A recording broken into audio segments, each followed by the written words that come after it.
আচ্ছা, তাহলে আগের দিন পড়াশোনায় খুব বেশি অসুবিধা নেই তোমাদের বললে, তাহলে আমরা এখান থেকে শুরু করে দিই।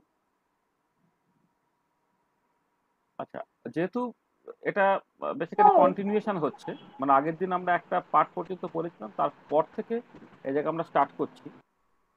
হ্যাঁ, মানে কি স্যার কি? বলছি আগের দিনের পিডিএফটা মানে গ্রুপে দেওয়া নেই। আচ্ছা, মানে কিছুই দেওয়া নেই? না, দিয়ে দেবে। আগের দিনের পিডিএফটা গ্রুপে ঠিক নেই। আছে, দিয়ে দেবে, দিয়ে দেবে। এই তো পরশুদিন মাত্র ক্লাস হয়েছে, দিয়ে দেবে। লাইভ ক্লাস করলে তো পিডিএফ এর দরকার নেই, আমি নেক্সট দিন থেকে পিডিএফ দেওয়াটা বারণই করে দেবো। হ্যাঁ স্যার, মানে ওই একটা জায়গায় একটু ওভাররাইট হয়ে গেছিল, মানে আমি বুঝতে পারছি না মানে সে ঠিক ওখানটা আছে, কি লিখেছে। মানে যদি লাইভ ক্লাস হতো, মানে অফলাইন ক্লাস হতো, তাহলে তো তোমাকে ওই একবারই যা করার ম্যানেজ করে নিতে হতো। মানে আমি পরের দিন থেকে মানে কোনোই মানে পিডিএফ বা ভিডিও ইত্যাদি দেওয়াগুলো বারণই করে দিচ্ছি, কোনোদিনই আর দেওয়া হবে না, এটাই করতে হবে।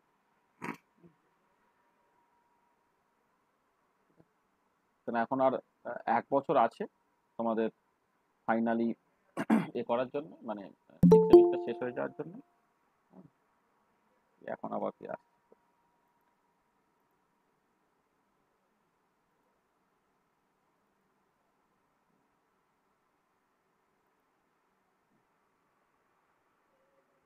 এখনো যদি সিরিয়াস না হওয়া যায়, মানে আমার ওই, আমি বদনামের ভাগিদার হতে চাই না। আমার 10টা ছাত্র থাক, 10টা ছাত্রই যেন সমস্ত পরীক্ষায় পাক বা সাকসেসফুল। চলো আমরা শুরু করি, হ্যাঁ।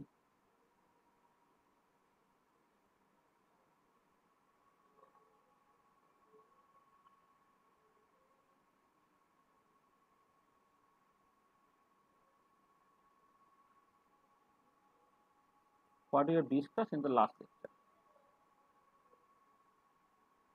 আর এখানে তারিখটা এটা তুমি বলে নিই, 10।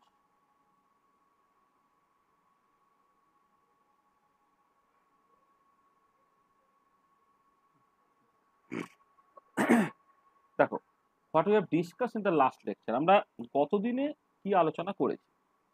আমরা গতদিনে বেসিক্যালি এই সলিড লিকুইড ফেজ ইকুইলিব্রিয়াম অর্থাৎ ইউটেকটিক সিস্টেম নিয়ে কথাবার্তা বলেছিলাম।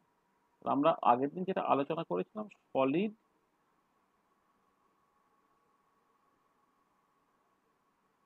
লিকুইড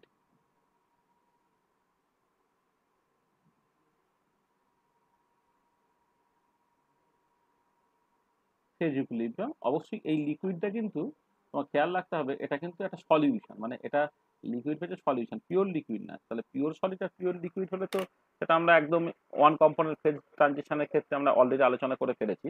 এখানে সলিউশনের সঙ্গে সলিডের ইকুইলিব্রিয়াম, এই ফেজ ইকুইলিব্রিয়াম নিয়ে কথাবার্তা বলা হয়েছে।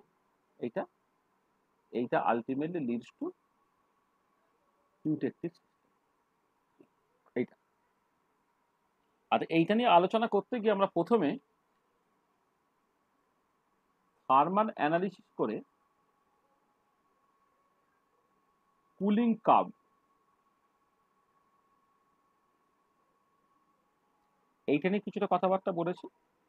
এবং এই কুলিং কার্ভটা আমি একটা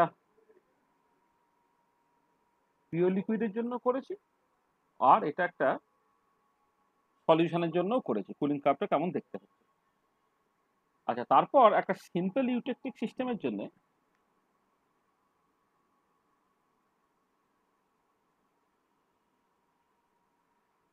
সিম্পল ইউটেকটিক সিস্টেম, তার জন্য temperature versus composition phase diagram, এটা আমরা করেছিলাম।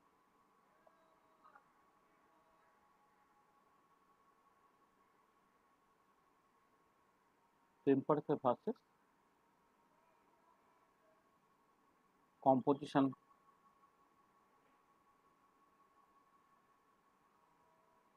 ফেজ ডায়াগ্রামে কথাবার্তা বলা হয়েছে। এইখানে ইউজ অফ ফেজ রুল, এটা আমরা দেখেছি। ফেজ রুলটা এখানে ব্যবহার করে কোথায় তোমার ডিগ্রিজ অফ ফ্রিডম, সেসব নিয়ে কথাবার্তা বলা হয়েছে এটা। আর তার সঙ্গে সঙ্গে মানে এবং এবং অবভিয়াসলি তো মানে eutectic eutectic temperature, eutectic composition, এইটা নিয়ে বেশ কিছু আলোচনা হয়েছে। আর শেষ আমরা করেছিলাম জাস্ট 5টা ডিফারেন্ট টাইপস অফ এই ধরনের সিস্টেম যেটা হতে পারে আর কি, সেইটা আমরা লাস্ট থেকে আলোচনা করেছিলাম যে 5টা ডিফারেন্ট টাইপস অফ ইউটেক্সিক সিস্টেম আর কি। হ্যাঁ, সেই 5টা টাইপ আমরা জাস্ট আলোচনা করেছি আর কি। ঠিক আছে, মানে তার সঙ্গে যেটা করেছিলাম types of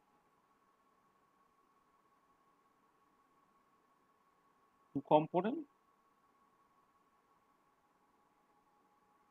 solid liquid system. আর এই 5টা টাইপের মধ্যে প্রথম টাইপটা হচ্ছিল সিম্পল ইউটেকটিক সিস্টেম।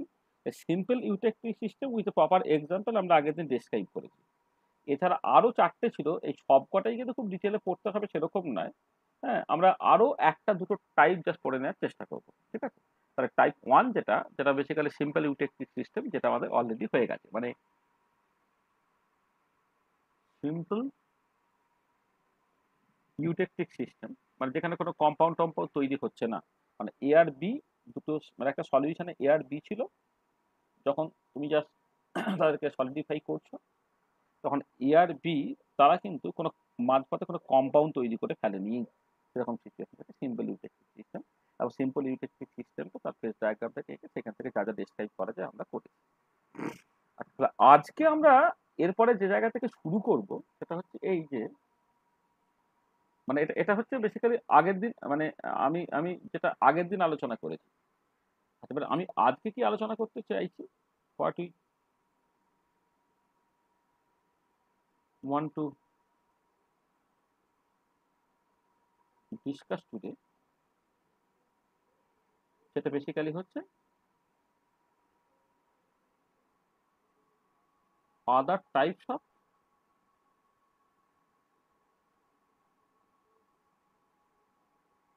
মানে সিম্পল ইউটেকটিক সিস্টেম বাদ দিয়ে বাকি যেগুলো পড়ে থাকছে আর কি, other types of two component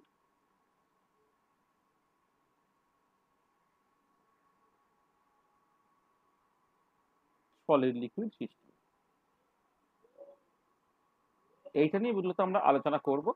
আর এর সঙ্গে সঙ্গে কতগুলো অ্যালাইড টার্ম চলে আসবে সেগুলো আমরা দেখে নেবো আর কি। অ্যালাইড টার্ম চলে আসবে মানে হচ্ছে তোমার তোমার ডিপ্রেশন আর ফ্রিজিং পয়েন্ট, এলিভেশন আর বয়লিং পয়েন্ট হয়, কিন্তু এলিভেশন আর ফ্রিজিং পয়েন্ট কেমন করে হয় সেটাকে দেখা, আইস মিক্সচার বা হিমো মিশ্র তার কনসেপ্ট একটুখানি ভালো করে বোঝা। হ্যাঁ, এই টাইপের জাস্ট কিছু জিনিসপত্র আছে। তাহলে আমরা দেখি কতখানি কভার করতে পারি। এক্সপেক্টেড যে আজকে পুরোটাকে মানে যতটুকু বলতে চাই আমি কভার করে ফেলতে পারবো। হ্যাঁ, যাতে করে ইউটেকটিক সিস্টেম এটা শেষ হয়ে যায়। তাহলে নেক্সট আমরা যেটা করব সেটা হচ্ছে 2 নম্বর টাইপ, যেটা সেটা হচ্ছে একটা eutectic system with the formation of compound having congruent melting point. তাহলে আমাদের আলোচনাটা হবে হচ্ছে একটা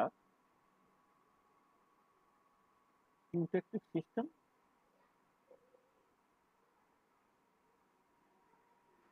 with the formation of compound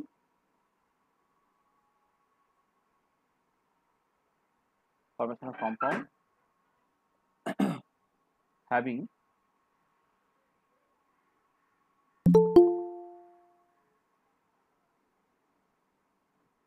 congruent melting point.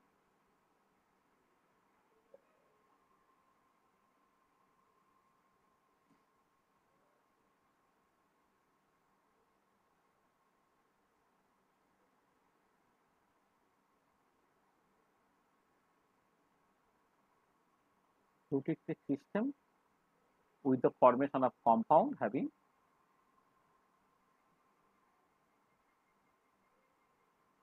congruent melting point. আর congruent melting point মানে যে কম্পাউন্ডটা তৈরি হচ্ছে সেই কম্পাউন্ডটা stable up to its normal melting point. ব্যাপারটা দেখো, তুমি কি করছো না, আমি তুমি স্টার্ট করছো একটা বাইনারি সলিউশন দিয়ে। তাহলে আমরা শুরু করছি হচ্ছে consider a binary solution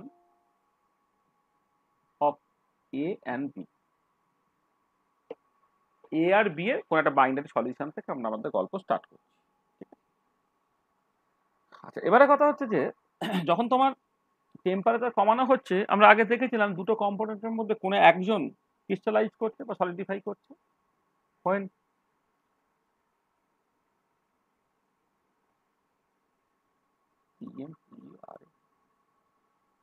temperature is decreased,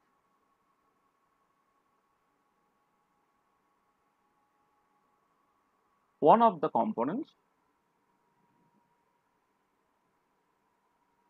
say A is crystallized or solidified. তাহলে দুজনের মধ্যে একজন ক্রিস্টালাইজ বা সলিডিফাইড হয়ে গেল। আচ্ছা, এবারে দেখো যদি এমন হয় যে এটা যদি সলভেন্ট হয়, আচ্ছা সলভেন্ট সলিউট যাই হোক না কেন, আমি ধরে নিচ্ছি এটা হচ্ছে সলভেন্ট। আর এবারে যদি সলভেন্টটা তোমার জাস্ট ইয়ে হয়ে যায়, মানে ক্রিস্টালাইজ হয়ে যায় বা সলিডিফাইড হয়ে গিয়ে সলিউশন থেকে আলাদা হয়ে যায়, সলভেন্টের পরিমাণ কমে গেল, সলিউটের পরিমাণ যা ছিল তাই ছিল, তার মানে ওভারঅল কনসেন্ট্রেশন থেকে বেড়ে গেল। মানে এটা মোদ্দা কথা, এটা যে কম্পোজিশনটা সেটা কিন্তু চেঞ্জ করছে। তাই এটা দাঁড়াচ্ছে as a result of that দাঁড়াচ্ছে যে composition of the solution changes. তো সলিউশনের কম্পোজিশনটা কিন্তু তোমার বেসিক্যালি চেঞ্জ হচ্ছে, ঠিক আছে? এটা আচ্ছা, এবারে এই চেঞ্জ হতে হতে এমন একটা সিচুয়েশন এলো যখন দেখা গেল যে মানে এমন এমন একটা পারফেক্ট টেম্পারেচার এবং পারফেক্ট কম্পোজিশন বা একটা পারফেক্ট কন্ডিশন অ্যাপিয়ার করেছে যেখানে হচ্ছে একটা নতুন কম্পাউন্ড তৈরি হয়ে যাচ্ছে, ঠিক আছে? এটা দাঁড়াচ্ছে যে যদি আমি এরকম ভাবে কন্টিনিউ করি তাহলে তাহলে মানে composition of the solution changes, তাই তো? if we keep on decreasing temperature, then a situation may come, মানে সবসময় আসবে সেরকম নয়, may come when A and B can combine to form a new compound, একটা নতুন কম্পাউন্ড তৈরি হলো। আগে ছিল এ আর বি, এখন কিন্তু একটা নতুন কম্পাউন্ড তৈরি হয়ে গেল। ওই নতুন কম্পাউন্ডে ধর আমি এরকম একটা নাম দিচ্ছি এক্স বি ওয়াই, এরকম একটা নতুন কম্পাউন্ড তৈরি হয়ে গেল। এখানে এ এবং বি তাদের একটা পার্টিকুলার কম্পোজিশন এই কম্পাউন্ডের মধ্যে আছে আর কি। তাহলে if if we keep on decreasing temperature then a situation may come when A and B can combine to form a new compound, ঠিক আছে? এই যে ব্যাপার, একটা নতুন কম্পাউন্ড তোমার তৈরি হয়ে গেল। আচ্ছা, এবারে যেটা কথা হচ্ছে যে এই যে নতুন নিউলি ফর্ম কম্পাউন্ড যেটা তৈরি হলো তার একটা নিজস্ব মেল্টিং পয়েন্ট আছে। তাহলে this newly form compound has its own melting point, তার নিজস্ব একটা মেল্টিং পয়েন্ট আছে। নতুন কম্পাউন্ড মানে তার একটা নতুন মেল্টিং পয়েন্ট। তাহলে this newly form compound has its own melting point, তার নিজস্ব একটা মেল্টিং পয়েন্ট আছে। আর এবারে কথা যেটা হচ্ছে যে যদি এমন হয় যে তোমার এই যে তোমার নতুন কম্পাউন্ডটা তৈরি, সেই কম্পাউন্ডটা মানে আমি ধর লেসে কথা কথা বলছি, আমি তারপরে এই কম্পাউন্ডটা আবার টেম্পারেচার ধরো বাড়ালাম, টেম্পারেচার বাড়িয়ে তাকে মেল করার চেষ্টা করছি। দুটো সিচুয়েশন হতে পারে, সে জাস্ট নর্মালি কম্পাউন্ড হিসেবে থেকেই মেল্ট করতে পারে, আবার যেটা হতে পারে যে তার মেল্ট করার আগেই ওই হিট দেওয়ার জন্য ওই কম্পাউন্ডটা ভেঙে গেল, মানে এক্স বিআই ভেঙে গিয়ে তোমার এ আর বিতে সেপারেটেড হয়ে গেল, সেটা হতে পারে। আর এবারে কোনটা আগে হচ্ছে, তাহলে যদি এমন সিচুয়েশনটা হয় যে যে যে if this compound is stable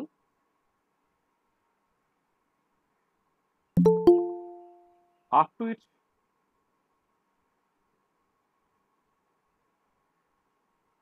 normal melting point, if this compound is stable up to its normal melting point, if this compound is stable up to normal melting point, হ্যাঁ যদি হয়, then we say then we say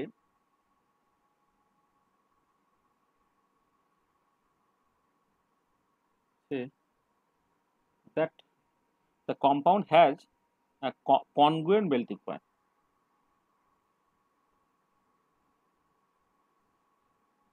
Compound has congruent,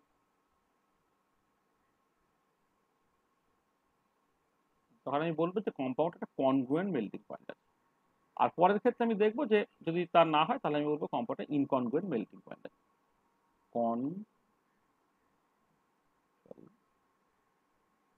has congruent melting point, ঠিক আছে? তাহলে দেখো তাহলে কি হলো, এই যে পার্টিকুলার সিস্টেমটা মানে টাইপ 2 টাইপের সিস্টেম, সেখানে একটা দাঁড়াচ্ছে যে তোমার একটা এআর বি দুটো কম্পাউন্ড, এআর বি এ তুমি সলিউশন দিয়ে স্টার্ট করেছিলে, যখন টেম্পারেচার তুমি কমাচ্ছ তাহলে কম্পোজিশন মানে দুজনের মধ্যে একজন জাস্ট সলিডিফাই করে যাচ্ছে বলে সলিউশনের কম্পোজিশনটা পাল্টাচ্ছে এবং এমন একটা কম্পোজিশনে পৌঁছালে তাতে করে হচ্ছে ইআরবি তার একটা নতুন কম্পাউন্ড তৈরি করে ফেলেছে এবং কম্পাউন্ডটা stable up to normal melting point, যাকে বলা হচ্ছে তোমার কনগ্রুয়েন্ট মেল্টিং পয়েন্ট, ঠিক আছে? আচ্ছা একটা এক্সাম্পল দিই তাহলে তোমার সুবিধা হবে। ধরো একটা স্পেসিফিক এক্সাম্পল আমি বলছি, 3 ম্যাগনেসিয়াম সিস্টেম হবে। মানে এই ধরনের ইউটেকটিক মিক্সচার না তোমার বেসিক্যালি অ্যালয় অ্যামালগাম তাদের ক্ষেত্রে বেশি দেখতে পাওয়া যায়। তাহলে 3 ম্যাগনেসিয়াম সিস্টেম এইটা দেখো। আচ্ছা 3 ম্যাগনেসিয়াম সিস্টেমের ক্ষেত্রে তুমি যদি জাস্ট নর্মাল মেল্টিং পয়েন্ট বা ফ্রিজিং পয়েন্ট যাই বলো না কেন, নর্মাল ফ্রিজিং পয়েন্ট ফর 3 যদি দেখি,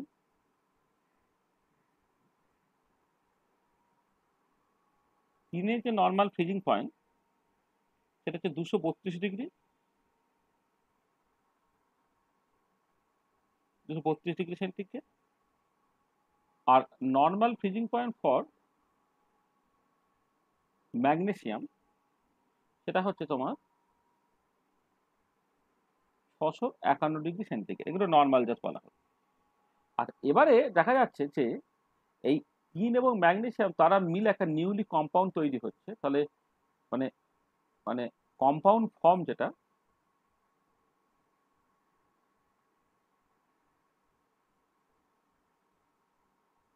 সেখানে 3 এবং ম্যাগনেসিয়াম একটা সার্টেন প্রপোর্শন থাকবে এবং সেটা কি না সেটা হচ্ছে তোমার এরকম দেখতে Mg2Sn। তাহলে নতুন কম্পাউন্ডে এই ম্যাগনেসিয়াম এবং টিনে তাদের জাস্ট মোল ফ্র্যাকশন রেশিও হচ্ছে 2:1 আর কি। হ্যাঁ, তাহলে Mg2Sn ওরা একটা নতুন কম্পাউন্ড তৈরি হচ্ছে। আর এই freezing point of this compound মানে Mg2Sn মানে পিওর অবস্থায় আর কি, তার যে ফ্রিজিং পয়েন্টটা, এই ফ্রিজিং পয়েন্টটা হচ্ছে এদের দুজনের থেকে বেশি, সেটা হচ্ছে 783 ডিগ্রি সেন্টিগ্রেড। তাহলে দেখো আমি একটা পার্টিকুলার সিস্টেম কনসিডার করলাম যেখানে তোমার ম্যাগনেসিয়াম এবং টিন তারা আছে, যেখানে টিনের normal melting point 232 degree centigrade, magnesium হচ্ছে 651 ডিগ্রি সেন্টিগ্রেড, তারা মিলে একটা কম্পাউন্ড তৈরি করেছে যে কম্পাউন্ডের মেল্টিং পয়েন্ট 743 ডিগ্রি সেন্টিগ্রেড। এইটা আচ্ছা এবারে এই পার্টিকুলার কেসে তুমি যেটা দেখতে পাবে যে তার যখন ছবিটা তুমি আঁকবে, ছবিটাকে আঁকি তারপর সেখান থেকে ইউটেকটিক পয়েন্ট বা ইউটেকটিক টেম্পারেচার গুলো আমি বলবো। দেখো এই ছবিটা আঁকার সবচেয়ে ভালো রাস্তাটা হচ্ছে কি তোমার, আমি তোমাকে দেখিয়ে দিই একবার এঁকে, তাহলে তোমার কাছে ব্যাপারটা সুবিধা হবে।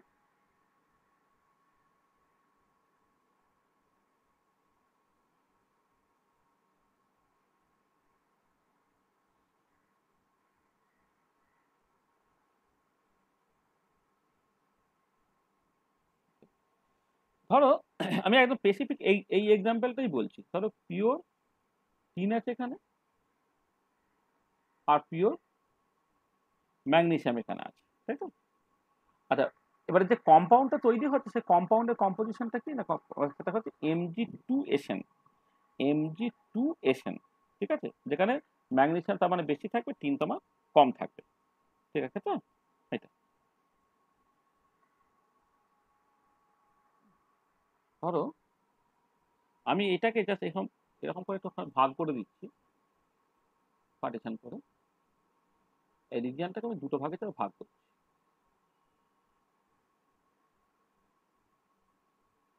কেন ভাগ করছি তোমার পরে বলবো।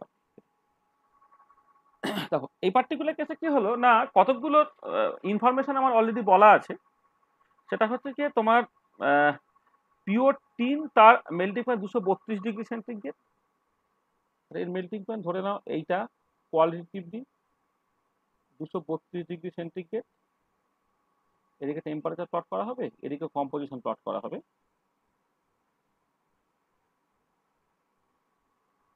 আর এবার পিওর ম্যাগনেসিয়াম যেটা, তার মেল্টিং পয়েন্ট কত বলা হলো না 651°C। ধরো এইটা হচ্ছে তোমার একটা 651, মানে কোয়ালিটিভলি কারেক্ট রেজাল্ট অ্যাটলিস্ট যেন হয়, মানে এইটা যখন তুমি কনসিডার করছো এটা হচ্ছে 232, 651। আর এবার একটা কম্পাউন্ড তৈরি হয়েছে, যে কম্পাউন্ডের মেল্টিং পয়েন্টটা হচ্ছে বলে দেওয়া হচ্ছে 743°C। ধরো এরকম একটা পার্টিকুলার টেম্পারেচার বললাম, এটা হচ্ছে 743°C। আর অ্যাকচুয়ালি যেটা ব্যাপার হচ্ছে সেটা হচ্ছে এই যে তোমার যখন তুমি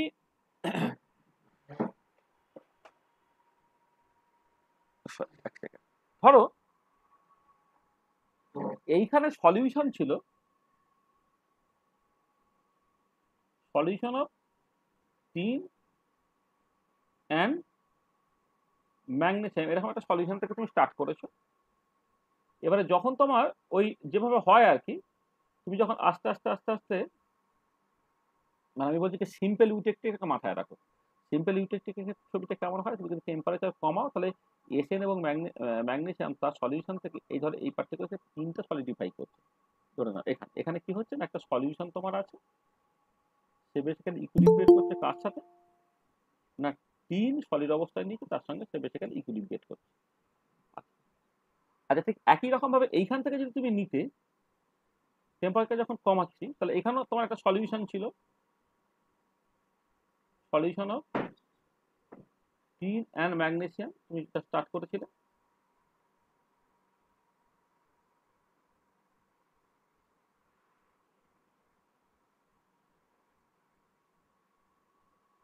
এটা তুমি যখন পিওর ম্যাগনেসিয়াম থেকে টেম্পারেচার তুমি কমাচ্ছ, তখন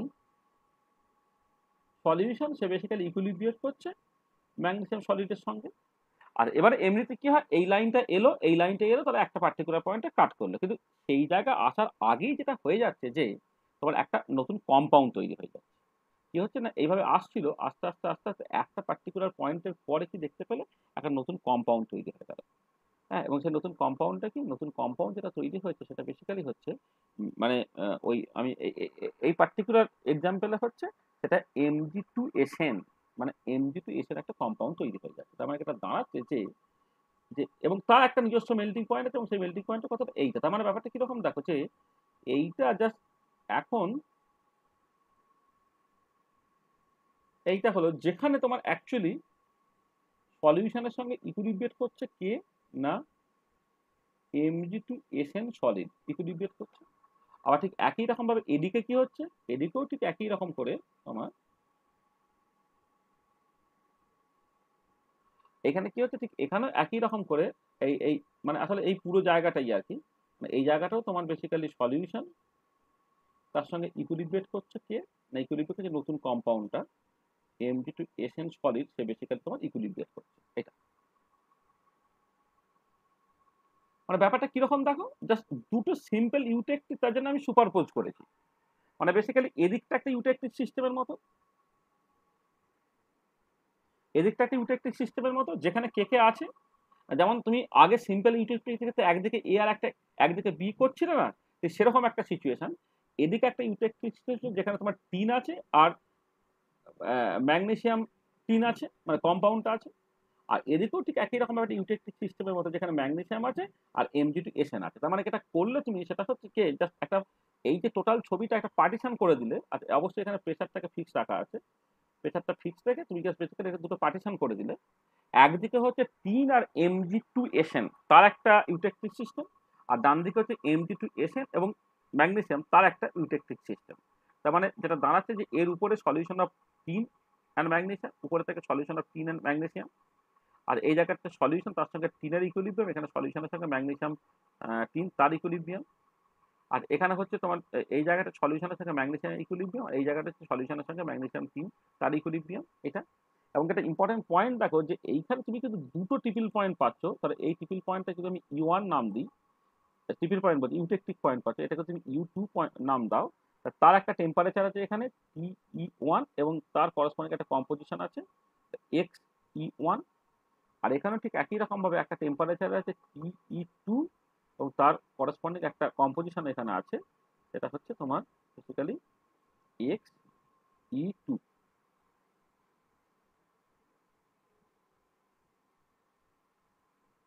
তাহলে দেখো এই হচ্ছে তোমার বেসিক্যালি একটা ফেজ ডায়াগ্রাম আঁকলাম with the formation of compound having congruent melting point. আর এখানে যেটা বলি যে দেয়ার আর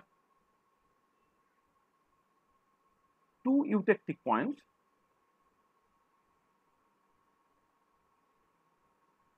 দুটো ইউটেকটিক পয়েন্ট আছে। আচ্ছা একটা ইউটেকটিক পয়েন্ট, হ্যাঁ, তোমার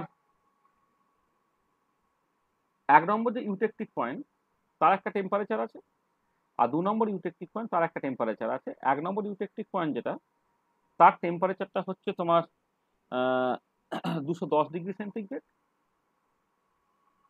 আর আরেকটা যে ইউটেকটিক পয়েন্ট তার টেম্পারেচারটা হচ্ছে তোমার 565°C। 565°C। তার মানে এইটা হচ্ছে তোমার 210°C, আর এইটা হচ্ছে তোমার 565°C। দেখো এই সব কিছু মাথায় রেখে আমি করসপন্ডিং ছবিটাকে আঁকতে পেরেছি। এটা ঠিক আছে? দেখো যা করেছি তাতে এই ছবিটা কেমন করে হলো সব বুঝতে পেরেছো তো? হ্যাঁ স্যার। হ্যাঁ স্যার। আচ্ছা তাহলে এটা দেখো আঁকার সুবিধা হচ্ছে তুমি যেটা করবে প্রথমে এটাকে দুটো ভাগে ভাগ করে নেবে। মানে দেখো এই যে লাইনটা তুমি টেনেছো আর কি, মানে এটাকে একটা অন্য কালার করে দেবো তাহলে সুবিধা হবে হয়তো। এই যে লাইনটা, এই লাইনের দেখো বাঁদিকে একটা সিম্পল ইউটেকটিকের মতো, আর ডান দিকে আর একটা তোমার সিম্পল ইউটেকটিকের মতো আছে। আচ্ছা এবারে এইখানে আমি কত করে রিজিয়ান জাস্ট বলে নিই। ধরো এই 1 নম্বর রিজিয়ান বা 2 নম্বর রিজিয়ান, এই দুটো একটা আমি জাস্ট করব। আচ্ছা এবারে তোমার ধরো এইটা 3 নম্বর রিজিয়ান, 4 নম্বর রিজিয়ান, 5 নম্বর রিজিয়ান, 6 নম্বর রিজিয়ান, এগুলো একটা করব। আচ্ছা এর নিচে ধরো তুমি এই পুরোটাকে একসাথে করতে পারো, মানে 7 বলো, 8 বলো, এদিকে 9 বলো, এদিকে 10 বলো। এটা মানে 7 আর 9 10 একই স্ট্যাটাস, 3 5 6 4 মানে 4 5 6 3 4 5 6 সেটা একই স্ট্যাটাস, আর 1 আর 2 হচ্ছে তোমার একই স্ট্যাটাস। আর এই যে পয়েন্টগুলো, এই পয়েন্ট এবং এই পয়েন্ট, এই দুটো পয়েন্টের আর একটা স্ট্যাটাস, সেটা হচ্ছে 11 নম্বর পয়েন্ট, এটা হচ্ছে তোমার 12 নম্বর ধরো পয়েন্ট। তাহলে এবার আমি ফেজ রুলটাকে কাজে লাগাই।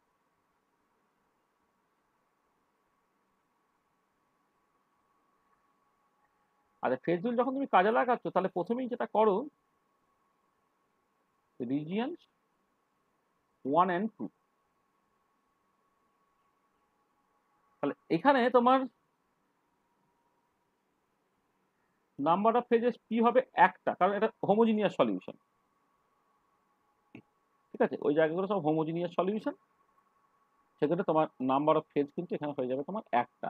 নাম্বার অফ ফেজ হচ্ছে তোমার একটা।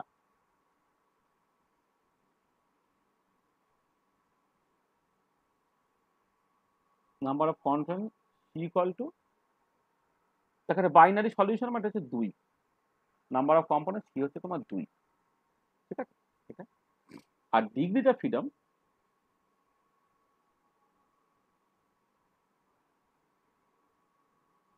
F equal to C minus P plus 2,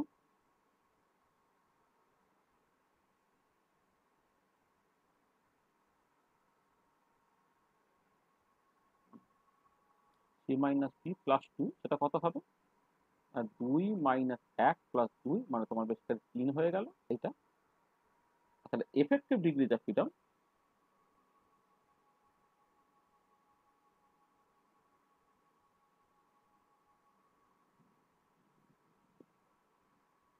effective degrees of freedom যেহেতু আমার প্রেশারটা অলরেডি কনস্ট্যান্ট রাখা আছে, তাহলে সেই প্রেশারের জন্য একটা তোমার বাদ দিয়ে দিতে হবে।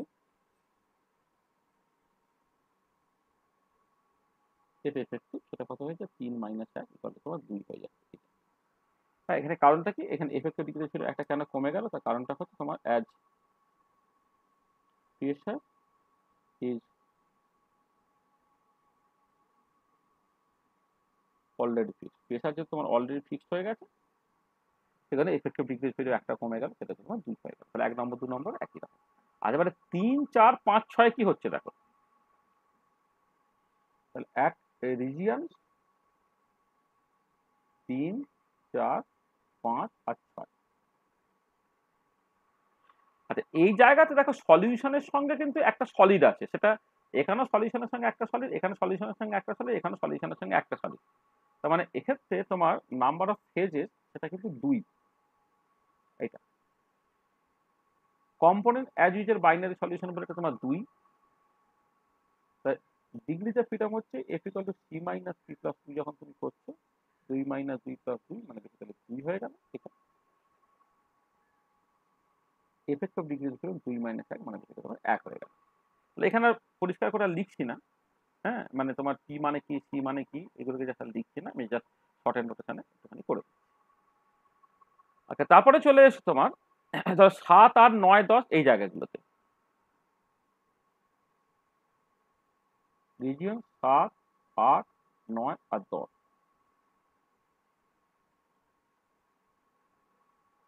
আচ্ছা, 7 8 9 10 সেখানে নাম্বার অফ ফেজ কতগুলো হবে দেখো, এটা এখানে লিখে দেওয়া উচিত যে যেটা মানে এখানে একটুখানি আমি লিখে দিই যে এই যে জায়গাটা এর নিচে কে থাকছে, এইখানে দেখো তোমার বেসিক্যালি এর নিচে যে সলিডটা থাকছে সেটা হচ্ছে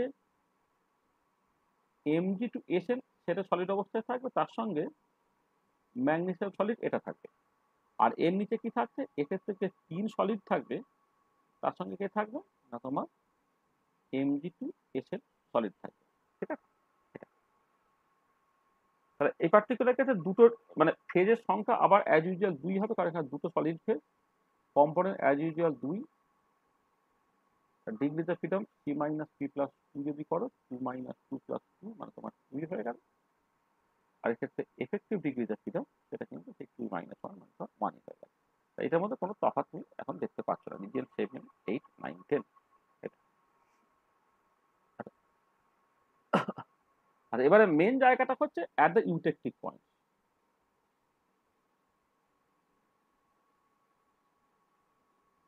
eutectic point E1 and E2,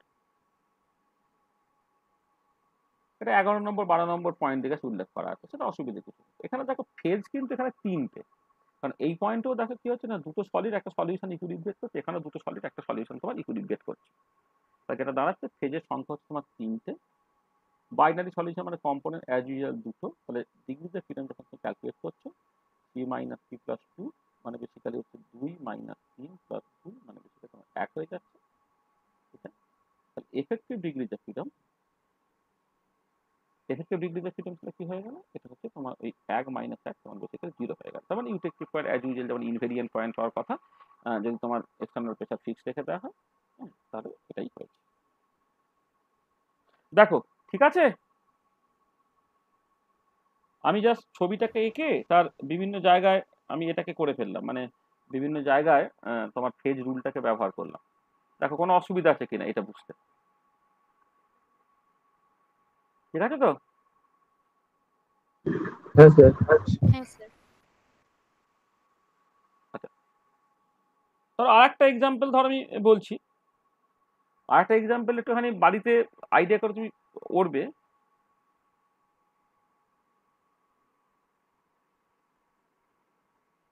একটা কমন এক্সাম্পল সেটা হচ্ছে ম্যাগনেসিয়াম জিঙ্ক সিস্টেম।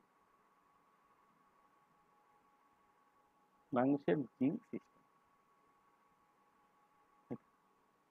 আচ্ছা ম্যাগনেসিয়াম জিঙ্ক সিস্টেমের ক্ষেত্রে কতগুলো ইনফরমেশন আবার বলে দেওয়া যায় যে ফ্রিজিং পয়েন্ট ফর ম্যাগনেসিয়াম যেটা আমি আগে অলরেডি লিখে এসেছিলাম, এটা হচ্ছে 651 degree centigrade. Freezing point for normal zinc যেটা, সেটা হচ্ছে তোমার 419 ডিগ্রি সেন্টিগ্রেড। এটা ঠিক আছে, ম্যাগনেসিয়াম এবং জিঙ্ক এটা এইগুলো হলো। আর এবারে যে কম্পাউন্ডটা তৈরি হয়েছে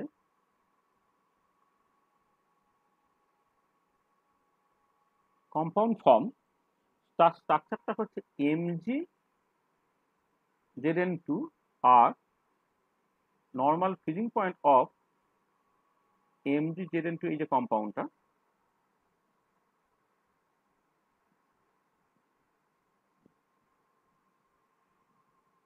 এটা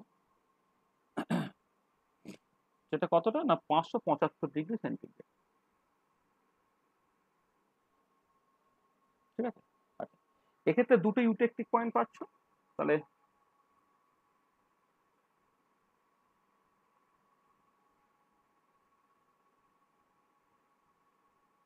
ইউটিক টেম্পারেচার হচ্ছে দুটো ইউটেকটিক টেম্পারেচার পাওয়া যাচ্ছে, একটা 345°C আর একটা হচ্ছে তোমার 364°C।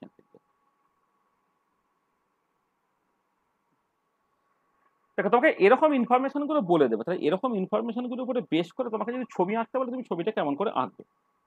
দেখো, আমি একটা ছবি তোমায় এঁকে দেখিয়ে দিই। এইটা জাস্ট এই ইনফরমেশন গুলো বলে দেওয়া আছে, তার মতো করে তুমি একটা জাস্ট ছবি আঁকো।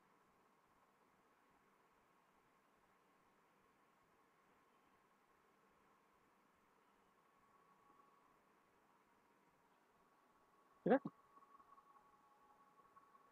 আচ্ছা, একদিকে তুমি পিওর ম্যাগনেসিয়াম না, একদিকে পিওর জিঙ্কটাকে দেখো।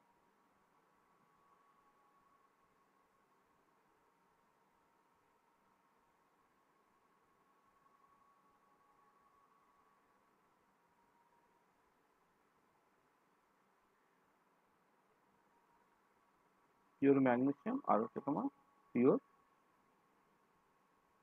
জিঙ্ক। ঠিক আছে, পিওর ম্যাগনেসিয়াম আর হচ্ছে তোমার পিওর জিঙ্ক। আর এদিকে কম্পোজিশন লেখা হচ্ছে, এদিকে তোমার টেম্পারেচার প্লট করা হচ্ছে। তাহলে কতগুলো টেম্পারেচার এখানে আছে দেখো। তাহলে পিওর ম্যাগনেসিয়াম, তার টেম্পারেচারটা সবচেয়ে বেশি, এইটা হচ্ছে তোমার 651°C। পিওর জিঙ্ক, তার টেম্পারেচারটা হচ্ছে তোমার বেসিক্যালি একটুখানি কম, এরকম একটা জায়গায় লিখলাম, এটা হচ্ছে 419°C। আচ্ছা, এছাড়া আরো কতগুলো টেম্পারেচার তোমার দরকার, যে এইখানে একটা টেম্পারেচার আছে, আর তাহলে এখানে একটা টেম্পারেচার আছে, একটা টেম্পারেচার 364°C, আর একটা হচ্ছে 345°C। আর একটা বেশ ভালো টেম্পারেচার আছে, সেটা হচ্ছে এরকম ধরো, মানে এটা তো যদি এইটা বলো, মানে এটা যদি 651টাকে তুমি এখানে লেখো, তার থেকে কম কিন্তু 419-এর থেকে বেশি এরকম একটা জায়গা, সেটা হচ্ছে 575°C। ঠিক আছে। আচ্ছা, এবারে তুমি যখন এটাকে করবে, মানে ফেজ ডায়াগ্রামটাকে আঁকবে, আচ্ছা তার আগে এইটা একটুখানি বলে দিই, প্রেশারটাকে ফিক্স রাখা আছে। ঠিক আছে। এবারে নতুন যে কম্পাউন্ডটা তৈরি হয়েছে, সেখানে কি আছে দেখো, সেখানে হচ্ছে জিঙ্কের পরিমাণটা বেশি আছে, ম্যাগনেসিয়ামটা কম আছে। হুম। তাহলে আমি জাস্ট এই এরকম একটা জায়গায়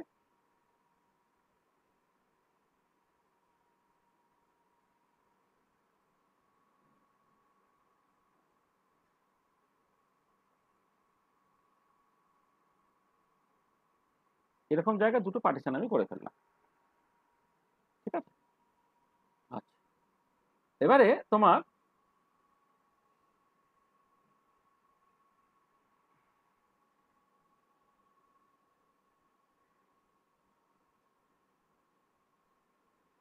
এইখানে তোমার পিওর কম্পাউন্ডটা আছে, এখানে একটা কম্পাউন্ড, এখানে একটা কম্পাউন্ড, এটা দাঁড়াচ্ছে তোমার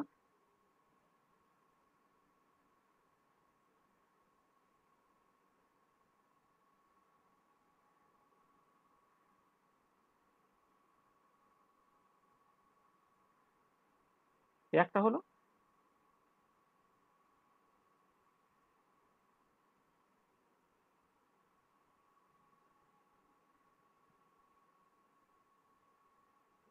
এই একটা হলো। দেখো, তাহলে এই যে টেম্পারেচারটা যেটা আমি এদিকে লিখেছি আর কি, সেটা বেসিক্যালি 364°C। আর এই যে টেম্পারেচার 345°C, এটা এটা 419°C, এটা 575°C, এটা 651°C। এইখানে আছে কে, তোমার সলিউশনটা আছে,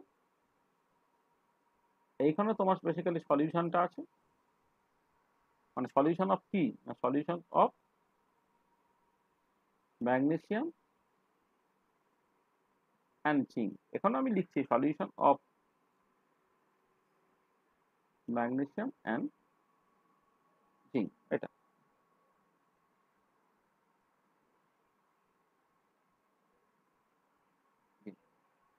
আচ্ছা, এবারে এইখানে হচ্ছে তোমার সলিউশনের সাথে ইকুইলিব্রেট করছে কে, না ম্যাগনেসিয়াম সলিডটা। আর এখানে কে ইকুইলিব্রেট করছে, এখানে তোমার এটাকে একটু মুছে দিই, এটা বাঁদিকে লিখে দিয়েছি বলে এদিকে আর লেখার দরকার নেই।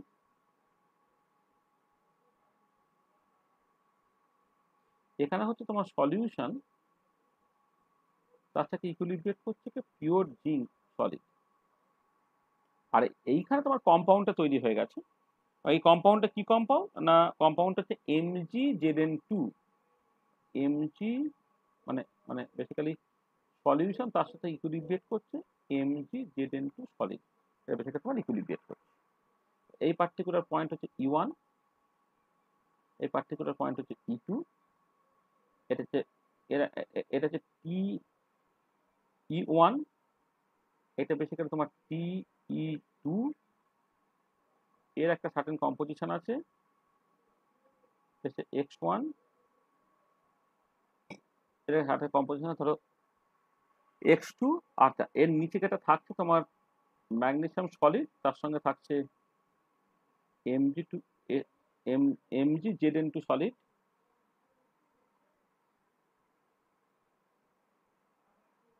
MgZn2 solid. আর এই দিকে থাকছে তোমার basically zinc solid plus MgZn2 solid. ঠিক আছে, দেখো এই হচ্ছে তোমার এই যে এই ইনফরমেশনগুলো যদি দিয়ে দেওয়া থাকে ম্যাগনেসিয়াম জিঙ্ক সিস্টেম আর কি, তার ক্ষেত্রে তোমার ওই কেমন করে টেম্পারেচার কম্পোজিশন ফেজ ডায়াগ্রাম আঁকা হবে সেটা আমি জাস্ট তোমায় দেখালাম। ঠিক আছে, বোঝা গেল? হ্যাঁ স্যার। ঠিক আছে, তাহলে আমি জাস্ট কতগুলো মানে মানে সিম্পল সিস্টেম, মানে সিম্পল সিস্টেম, মানে এই ধরনের, মানে কি বলবো, মানে তোমার মানে যখন মানে eutectic system with the formation of compound having congruent melting point বলবে, তোমাকে জাস্ট এরকম কিছু মানে এক হচ্ছে একটা কোয়ালিটির ছবি তোমাকে আঁকতে বললো, যেখানে স্পেসিফিক্যালি ওই ম্যাগনেসিয়াম জিঙ্ক বা ম্যাগনেসিয়াম ইত্যাদি বলার দরকার পড়বে না, A B দিয়ে তুমি এঁকে ফেলতে পারবে। আর যদি স্পেসিফিক এক্সাম্পল দিয়ে, তাহলে স্পেসিফিক এক্সাম্পল তোমাকে অ্যাকচুয়ালি হেল্প করবে যে এই টেম্পারেচার গুলো কোথায় কোথায় কোথায় কোথায় লিখবে আর কি, সেই পজিশন গুলো ঠিক করতে তোমার কাজে লাগবে। হলো এটা, বোঝা গেল? আচ্ছা, এবারে নেক্সট যেটা আমি দেখছি, নেক্সট যে সিস্টেমটা, সেক্ষেত্রে হচ্ছে যে তুমি ওই টেম্পারেচার কম্পোজিশন ফেজ ডায়াগ্রামই আঁকবে for a binary solution with the formation of compound, কিন্তু যে কম্পাউন্ডটা তোমার ওই মানে আনস্টেবল হয়ে যাচ্ছে before reaching it's normal melting point, তাকে বলা হবে ইনকনগ্রুয়েন্ট মেল্টিং পয়েন্ট। তাহলে নেক্সট যে কেসটা আমি কনসিডার করতে চাইছি সেটা হচ্ছে তোমার temperature composition phase diagram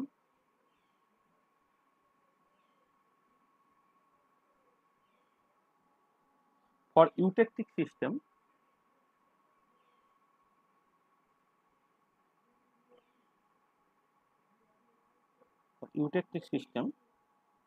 with the formation of compound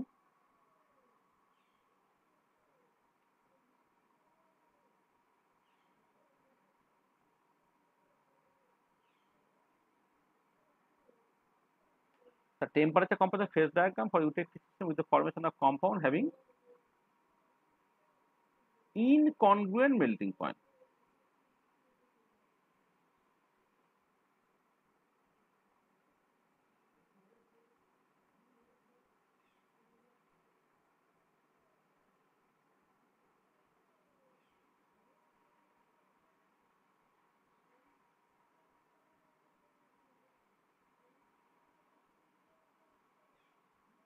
এটা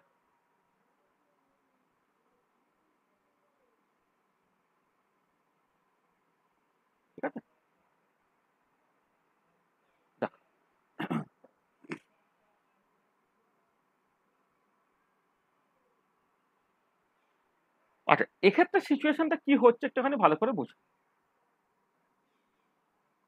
আমি আগে যেমন ডেসক্রিপশনটা দিচ্ছিলাম একদম একই রকমের। তুমি যা শুরু করছো কি হচ্ছে, স্টার্টিং পয়েন্ট কি তোমার এখানে?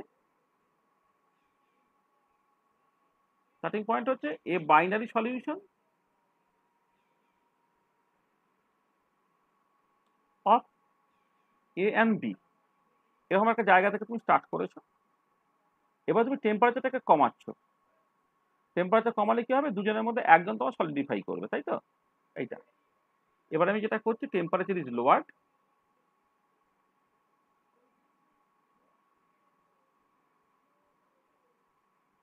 ডিক্রিজ, তাহলে এটা দাঁড়াচ্ছে যে one of the components, say A, solidifies. তাহলে এটা হবে কি, কনসেন্ট্রেশন অফ দ্য সলিউশন তখন চেঞ্জ হবে। কনসেন্ট্রেশন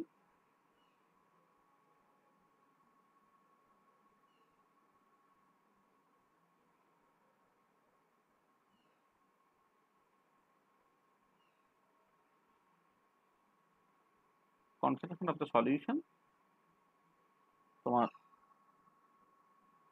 চেঞ্জেস, কনসেন্ট্রেশনটা চেঞ্জ হচ্ছে। এবারে অ্যাট এ পার্টিকুলার কনসেন্ট্রেশন বা কম্পোজিশন, মানে কনসেন্ট্রেশন বা বললে ভালো, এটাকে অন্যভাবে বলতে গেলে কম্পোজিশন একবার লিখে দিতে পারো।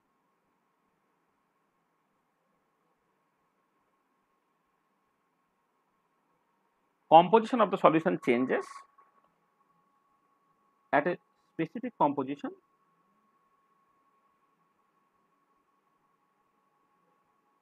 a new compound is formed. আচ্ছা, এবারে একটা নতুন কম্পাউন্ড তৈরি হয়ে গেল। এবার এই যে কম্পাউন্ডটা, দিস কম্পাউন্ড dissociates into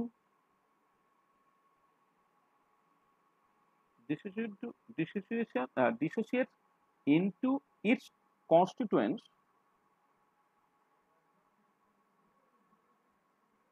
একবারে লিখে দিই dissociates, এখানে এ আর বি দিয়ে শুরু করেছিলাম তো, তার dissociates into A and B. হ্যাঁ, this compound dissociates into A and B. A আর বি তে তোমার ডিসোসিয়েট করে গেল কখন না, হয় বা হোয়েন বা বিফোর লেখা ভালো।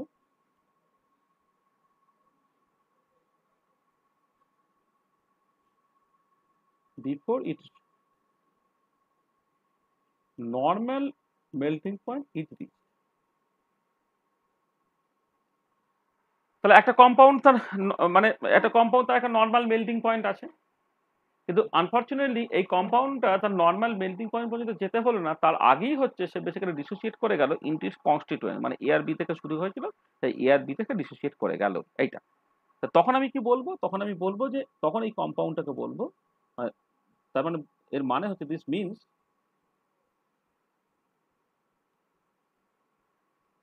that the compound has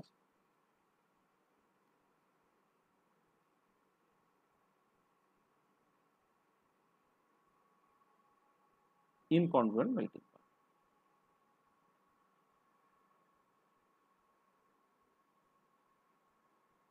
This means that the compound had incongruent melting point.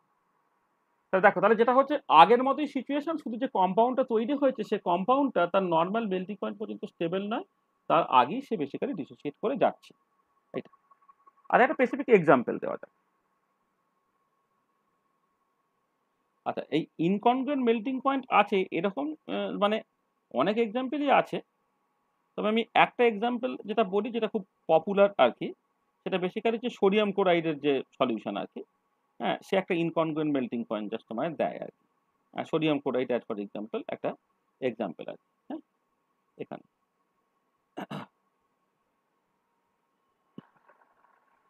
মানে ধরো এক্সাম্পল হচ্ছে সোডিয়াম ক্লোরাইড ওয়াটার মিক্সচার। আর এটা নিয়ে আমি আরো কিছু কথাবার্তা বলবো, তার আগে আমি জাস্ট ওভারঅল ছবিটা কেমন দেখতে হয় একটুখানি এঁকে দিই। মানে সোডিয়াম ক্লোরাইড ওয়াটার বা সোডিয়াম ক্লোরাইড আইস মিক্সচার, যেটাকে বলা আইস মিক্সচার বা হিমোমিশ্র বলা হয়, তার ক্ষেত্রে মানে বেসিক্যালি দেখা যায় যে বরফ তার লোয়েস্ট টেম্পারেচার 1 অ্যাটমসফিয়ার প্রেসার হচ্ছে 0 ডিগ্রি সেন্টিগ্রেড ইউজুয়ালি হয়। হ্যাঁ, কিন্তু যখন তুমি সোডিয়াম ক্লোরাইড এবং বরফ তাদের একটা মিক্সচার তুমি নেবে, খুব ন্যাচারালি হচ্ছে প্রায় -0.1 ডিগ্রি সেন্টিগ্রেড পর্যন্ত টেম্পারেচার কমে যেতে পারে। ওই যাবে মাছ বা ইত্যাদি যখন স্টোর করে তখন শুধু বরফে স্টোর করা হয় না, বরফ এবং নুন তার একটা মেশানো একটা মিক্সচার থাকে আর কি, সলিড মিক্সচার, সেখানে বেসিক্যালি মাছগুলোকে স্টোর করা হয়। তার কারণটা কি সেটা একটুখানি আমরা দেখব।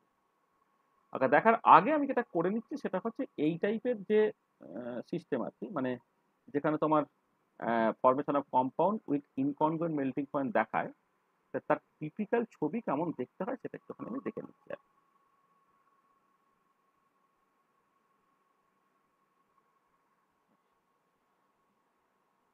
ধরো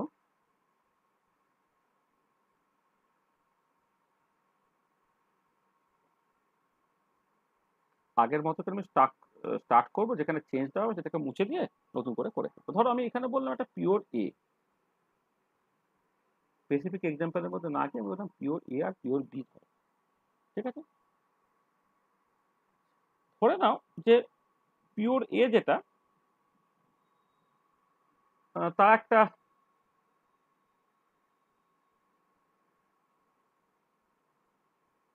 নর্মাল ফ্রিজিং পয়েন্ট আছে। এইখানে ধরো বি যেটা তার একটা পিওর ফ্রিজিং পয়েন্ট আছে এটা। আচ্ছা, এবারে আমি যদি এরকম একটা ধরি, তোমার ধরো একটা কম্পাউন্ড না আমি তৈরি হচ্ছে এরকম ভাবছি, একটা কম্পাউন্ড ধর যদি এরকম হতো যে তুমি জাস্ট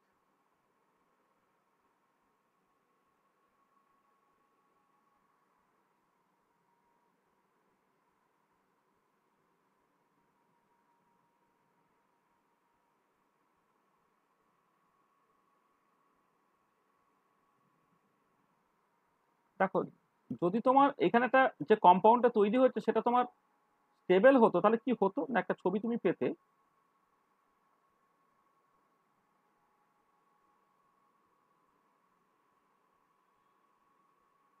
এই হতো।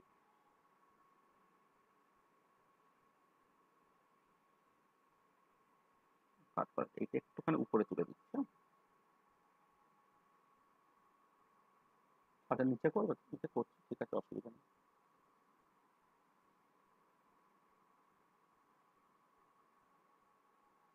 আর এদিকে ঠিক একই রকম করে কি হতো একটা,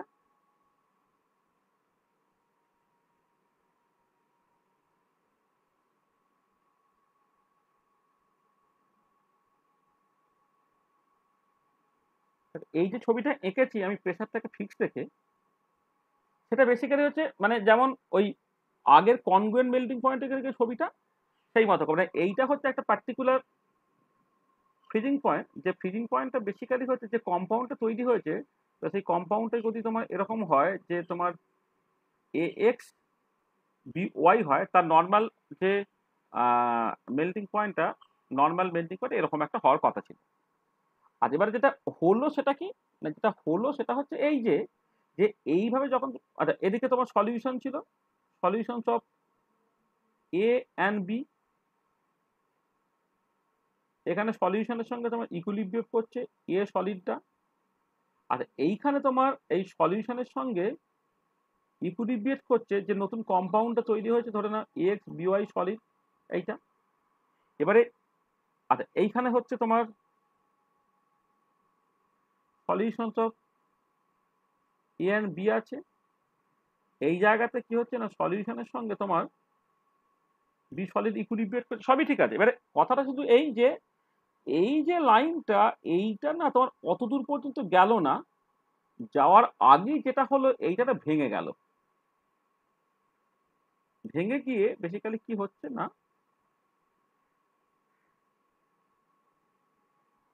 মানে এইটা তার নর্মাল যে মেল্টিং পয়েন্ট পর্যন্ত, নর্মাল মেল্টিং পয়েন্ট পর্যন্ত গেল না, যাওয়ার আগেই সে কি করেছে না, সে বেসিক্যালি তোমার ভেঙে গেছে, ঠিক আছে। এইটা তাহলে দেখো, খেয়াল করে দেখো, যেটা দাঁড়াচ্ছে যে এইটা, এই যে ডটের লাইন, যে এইটা এইরকম করে তার নর্মাল মেল্টিং পয়েন্ট পর্যন্ত যাওয়ার কথা ছিল, নর্মাল মেল্টিং পয়েন্ট পর্যন্ত না গিয়ে সে বেসিক্যালি ডিসোসিয়েট করে গেল। হ্যাঁ, মানে ভেঙে গিয়ে জাস্ট দেখো এই জায়গাটা তোমার জন্য ফ্ল্যাট হয়ে গেছে। হ্যাঁ, মানে এটা দাঁড়াচ্ছে যে এই জায়গায় যাওয়ার পরে সে কিন্তু তোমার জাস্ট ওই মানে এটা ভেঙে গেছে। মানে আমি বলবো যে তোমার মানে যেমন মানে এখন আর তোমার ওই নাই, মানে এক্স বিওয়াইটা নেই, তার বদলে এ আর বি যেমন আছে সেরকম জায়গায় তোমাদের পৌঁছে গেছে। তফাৎটা কি দেখো, আগেরটা যেমন এইরকম করে গিয়ে গিয়ে এই পর্যন্ত পৌঁছাচ্ছিল করে একদম জাস্ট দুটো সিম্পল ইউটেকটিকের জাস্ট তোমার কম্বিনেশনটা ছিল, এখন কিন্তু তা নয়। এখন যেটা দাঁড়াচ্ছে এই জায়গাটা তোমার এই তার মেল্টিং পয়েন্টে যাওয়ার আগেই সে বেসিক্যালি ডিসোসিয়েট করে যাচ্ছে। ঠিক আছে, এইটা যে করসপন্ডিং টেম্পারেচার ডিসোসিয়েট করছে সেটা হচ্ছে এই টেম্পারেচারটা। এবার ডিসোসিয়েট যখন তোমার করে গেল, ডিসোসিয়েট করে গেলে যেটা হবে তোমার জাস্ট তখন এ আর বি আছে, আর এ বি এর জন্য যেমন তোমার ইউটেকটিক সিস্টেম তৈরি হয় সেরকম তুমি দেখতে পাবে এটা। ঠিক আছে, তাহলে দেখো তফাৎটা বুঝতে পারছো তো, যে এক্ষেত্রে তার নর্মাল যে melting point, normal melting point পর্যন্ত যাওয়ার আগেই কিন্তু সে ডিসোসিয়েট করে গেছে। ঠিক আছে, কারণ মাইক্রোফোন অন হয়ে গেছে রে, মাইক্রোফোনটা অফ করে দে।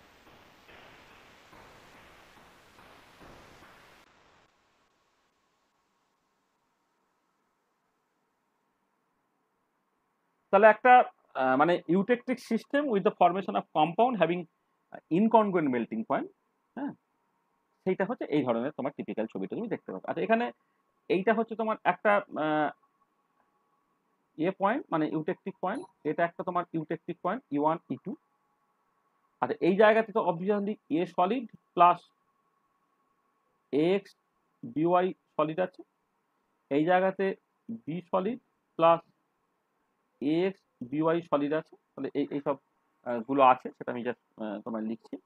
আর বাকি তো সব যা আছে আছে, এবং এক্ষেত্রে ফেজ রুলের যে ব্যবহারটা, ফেজ রুলের ব্যবহারটা তুমি একই রকম করে করতে পারবে আর কি। মানে আমি একবার একটুখানি লিখে দিই, মানে অনেক সময় হয় না যে তোমার হয়তো মানে একদম সরাসরি এই পার্টিকুলার প্রবলেমটা তুমি দেখতে গেছো, আগের ব্যাকগ্রাউন্ডটা একদম তুমি মাথায় রাখছো না। তো এইটা 1 নম্বর, এটা 2 নম্বর তুমি ভাবো,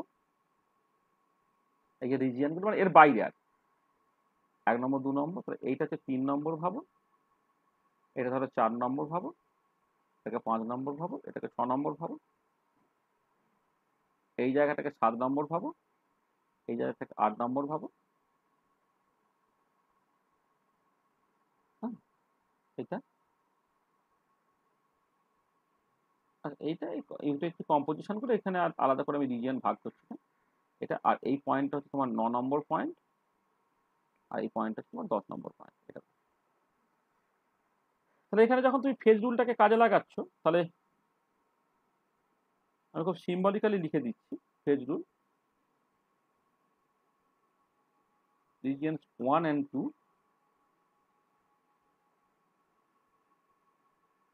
ফেজের সংখ্যা একটা, কম্পোনেন্ট দুটো, তাহলে ডিগ্রিজ অফ ফ্রিডম যেটা হয়ে যাবে f equal to c minus p plus 2, সেটা হচ্ছে তোমার 2, এটা হচ্ছে 1 প্লাস 2 মানে তোমার 3 হয়ে গেল। আচ্ছা, আবার ওই অ্যাজ ইউজুয়াল প্রেসারটাকে তো কনস্ট্যান্ট রাখা আছে, তাহলে এফেক্টিভ ডিগ্রিজ অফ ফ্রিডম আরো একটা কমে যাবে, c minus p plus 2। তাহলে এখান থেকে তোমার effective degrees of freedom 3 minus 1 বসে তোমার 2 হয়ে গেল। কারণটা কি না, as pressure is kept constant,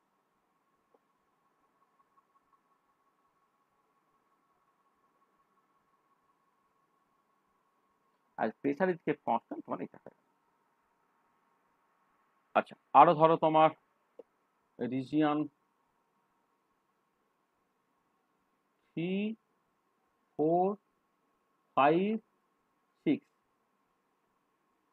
এখানে কিন্তু একটা সলিড ফেজ আছে আর একটা সলিউশন আছে। তাহলে এখানে তোমার ফেজের সংখ্যা হচ্ছে দুটো, কম্পোনেন্ট দুটো, ডিগ্রিজ অফ ফ্রিডম তোমার c মাইনাস p প্লাস 2 করলে 2 মাইনাস 2 প্লাস 2 মানে তোমার দুটো হচ্ছে, effective degrees of freedom 2 minus 1 মানে তোমার 1 হয়ে গেল।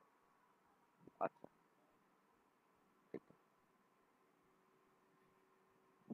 রিজিয়ন 7 and 8, এখানে হচ্ছে ফেজের সংখ্যা তোমার দুটো, কারণ দুটি সলিড ফেজ, কম্পোনেন্ট হচ্ছে দুটো, ডিগ্রিজ অফ ফ্রিডম হচ্ছে c মাইনাস p প্লাস 2 যদি তুমি করো 2 মাইনাস 2 প্লাস 2 মানে তোমার 2 হয়ে গেল। Effective degree of freedom as real 2 minus 1 মানে 1 হয়ে যাবে। আর at points E1 and E2 মানে 9 নম্বর 10 নম্বর যে দুটো পয়েন্ট আছে, ঠিক আছে, সেখানে ফেজের সংখ্যা তোমার 3টে, কারণ দুটো সলিড ফেজ একটা লিকুইড ফেজ কোএক্সিস্ট করছে। কম্পাউন্ডের সংখ্যা তোমার দুটো, ডিগ্রি অফ ফ্রিডম হয়ে গেল 3 মাইনাস 3 প্লাস 2 করলে তোমার 2 মাইনাস 3 প্লাস 2 মানে বেসিক্যালি 1 হয়ে গেল। আর এফেক্টিভ, ঠিক আছে, বোঝা গেল যে ছবিটা কেমন করে হলো এবং তার বিভিন্ন জায়গায় ফেজ রুলটা কেমন করে আমি লিখছি, ঠিক আছে তো? হ্যাঁ স্যার। স্যার হ্যাঁ বলো। তোর বলছি ওই যেখানে মানে যেটা হলো আপনার এই গ্রাফটা যেটা তৈরি করলেন, এটা ক্ষেত্রে যখন মেল্টিং পয়েন্ট আসার আগে ব্রেক করছে জায়গাটা, তারপরে যেটা আপনি বলেন এ এন্ড বি দুটো ইন্ডিভিজুয়ালি থাকবে, মানে ওই পোর্শনটাতেও কি sir solution of A and B লেখা যাবে? না এই যে দেখো এই টেম্পারেচারের নিচে হচ্ছে, তুমি মানে কোনটা বলছো বলো তো? এই এই এই জায়গাটা 2 নম্বর point solution of A and B এটা বলছো নাকি কোনটা বলছো? না না স্যার, এই যে গ্রাফটা তৈরি করলাম, গ্রাফটা মানে নর্মালি তো আমাদের যখন মানে যেটা ওই এইগুলো বলছো উঠে কি একবারে solution of A and B? তো মানে solution of A and B বলা উচিত না সলিউশন অফ মানে এ তার কম্পাউন্ড বা সলিউশন অফ বি তার কম্পাউন্ড এটা বলা উচিত, মানে এটা বলতে চাইছো? যেটা স্যার, হ্যাঁ হ্যাঁ হ্যাঁ ওটাই। না সেটা হচ্ছে কি বলো তো, সেটা তুমি চাইলে লিখতেই পারো। হ্যাঁ মানে এখানে যেটা কথা হচ্ছে, আমার স্টার্টিং পয়েন্টটা যেহেতু solution of A and B দিয়ে স্টার্ট হয়েছিল, সেই জন্য আমি স্টার্টিংটাকে just solution of A and B তোমার লিখছি। এবার ওয়ান্স কম্পাউন্ড তৈরি হয়ে গেল, এবার কম্পাউন্ডটাকে তুমি যখন মেল্ট করার চেষ্টা করছো, এবার সেই কম্পাউন্ডটা যদি পার্টিকুলারলি স্টেবল হয়, মানে পার্টিকুলারলি আগেরটায় আরো স্পেসিফিক, যদি যে কম্পাউন্ডটা তুমি কনসিডার করলে যদি হতো এমন যে কম্পাউন্ডটা তোমার যথেষ্ট স্টেবল, তা তুমি যদি সলিড থেকে তাকে মেল্ট করবে মনে করো, তাহলে কিন্তু জাস্ট সলিউশন অফ ম্যাগনেসিয়াম এবং জিঙ্ক না থেকে হয়তো দেখা গেল সলিউশন অফ ম্যাগনেসিয়াম তার সঙ্গে সঙ্গে হয়তো তোমার এই MgZn2 বা সলিউশন অফ জিঙ্ক তার সঙ্গে MgZn2 সেটা থাকতে পারে। আমার স্টার্টিং পয়েন্টটা যেহেতু সলিউশন, সেইখান থেকে টেম্পারেচার কমিয়ে আমি ফ্রিজ করছি, সেই জন্য আমি solution of magnesium and zinc বা solution of magnesium and zinc জায়গা দিয়ে স্টার্ট করছি। এবার কেউ যদি মনে করে ওয়ান কম্পাউন্ড তৈরি হয়ে গেছে, তারপর সেটাকে মানে তোমার হিট দিয়ে মেল্ট করিয়ে একই রকমের ছবিতে সে পৌঁছাতে চাইবে, তখন কিন্তু তুমি যেটা বলছো, সে কেউ যদি ওটা সলিউশন অফ মানে জাস্ট মানে আফটার অল তো সলিউশন, সেই সলিউশনে হচ্ছে কে আছে, এ আছে না বি আছে না তোমার কোন একটা কম্পাউন্ড আছে, তাতে হচ্ছে ফেজ রুলের অ্যাপ্লিকেশনে তো কোথাও কোনো অসুবিধা হবে না, সেজন্য আমরা নিয়ে ওটা লিস্ট বদার্ড আর কি। আর স্যার বলছি ওই যে প্রত্যেকটা ক্ষেত্রে যখন একদম শুরুতে যে ফেজ রুলটা আমরা কাজে লাগালাম, যেখানে solution of A and B ছিল, প্রত্যেক ক্ষেত্রে যে আমরা ফেজ ইকুয়াল টু 1 কনসিডার করলাম, কারণ ওটাকে হোমোজেনিয়াস সলিউশন বলে, তো ওটাকে মানে দুটো ক্ষেত্রে কি অলওয়েজ হোমোজেনিয়াস থাকবে সলিউশন? হ্যাঁ হ্যাঁ হ্যাঁ হ্যাঁ হ্যাঁ মানে অ্যালয় বা অ্যামালগাম যা বলছে, হ্যাঁ মানে হোমোজিনিয়াস না হলে হেটেরোজিনিয়াস হয়ে গেলে তখন ফেজের দোষ 2 হয়ে যাবে, এবং সেটা হচ্ছে এই 3 নম্বর 4 নম্বর 5 নম্বর 6 নম্বর এই রিজিয়ন গুলোতে। 1 নম্বর এবং 2 নম্বর রিজিয়নে স্টিল সেটা হোমোজিনিয়াস সলিউশন। আচ্ছা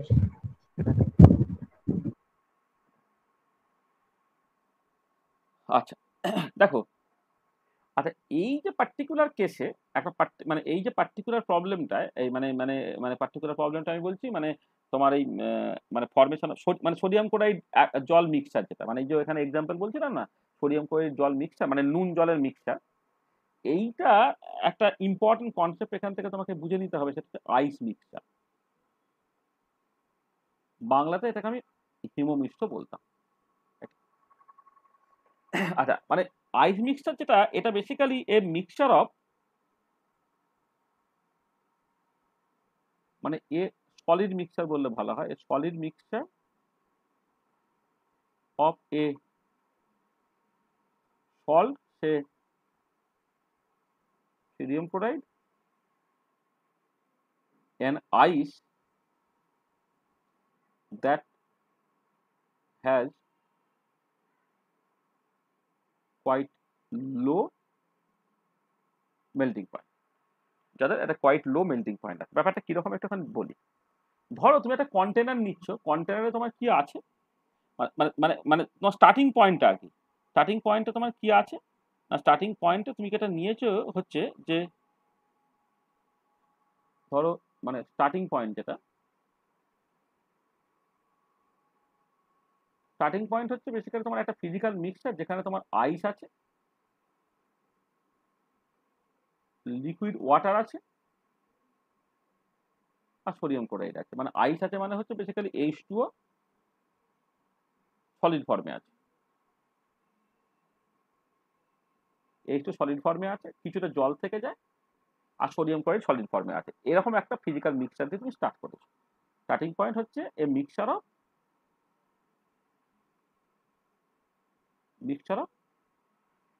মানে বরফ, লিকুইড ওয়াটার এবং সোডিয়াম ক্লোরাইড এইটা। আচ্ছা দেখো তুমি এবারে, এবং এটা তুমি নিয়েছো যে অ্যারাউন্ড মানে অ্যারাউন্ড 0°C, তুমি 0°C তুমি রেখে ধরো নিয়েছো।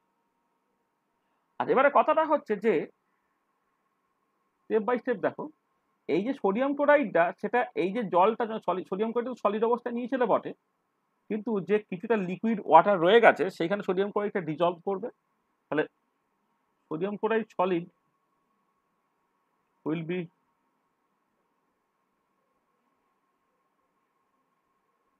Dissolved in water. Sodium chloride solid সেটা অবশ্যই ওই জলটাতে ডিজলভ করতে চাইবে। আর এবারে যখনই সোডিয়াম ক্লোরাইড জলেতে ডিজলভ করলো, তার মানে কি একটা সলিউশন তৈরি হলো। এবারে তুমি জানো ডিপ্রেশন অফ ফ্রিজিং পয়েন্ট হবে, তার মানে জাস্ট সোডিয়াম ক্লোরাইড যখন জলেতে মানে মিশে গেল, সোডিয়াম ক্লোরাইড যখন জলেতে ডিজলভ করে গেল, তাহলে নর্মাল যেটা বরফ তার মেল্টিং পয়েন্ট বা নর্মাল জল তার ফ্রিজিং পয়েন্ট ছিল 0°C, এখন কি freezing point of the solution decrease করে যাবে। তাহলে এটা দাঁড়াবে যে freezing point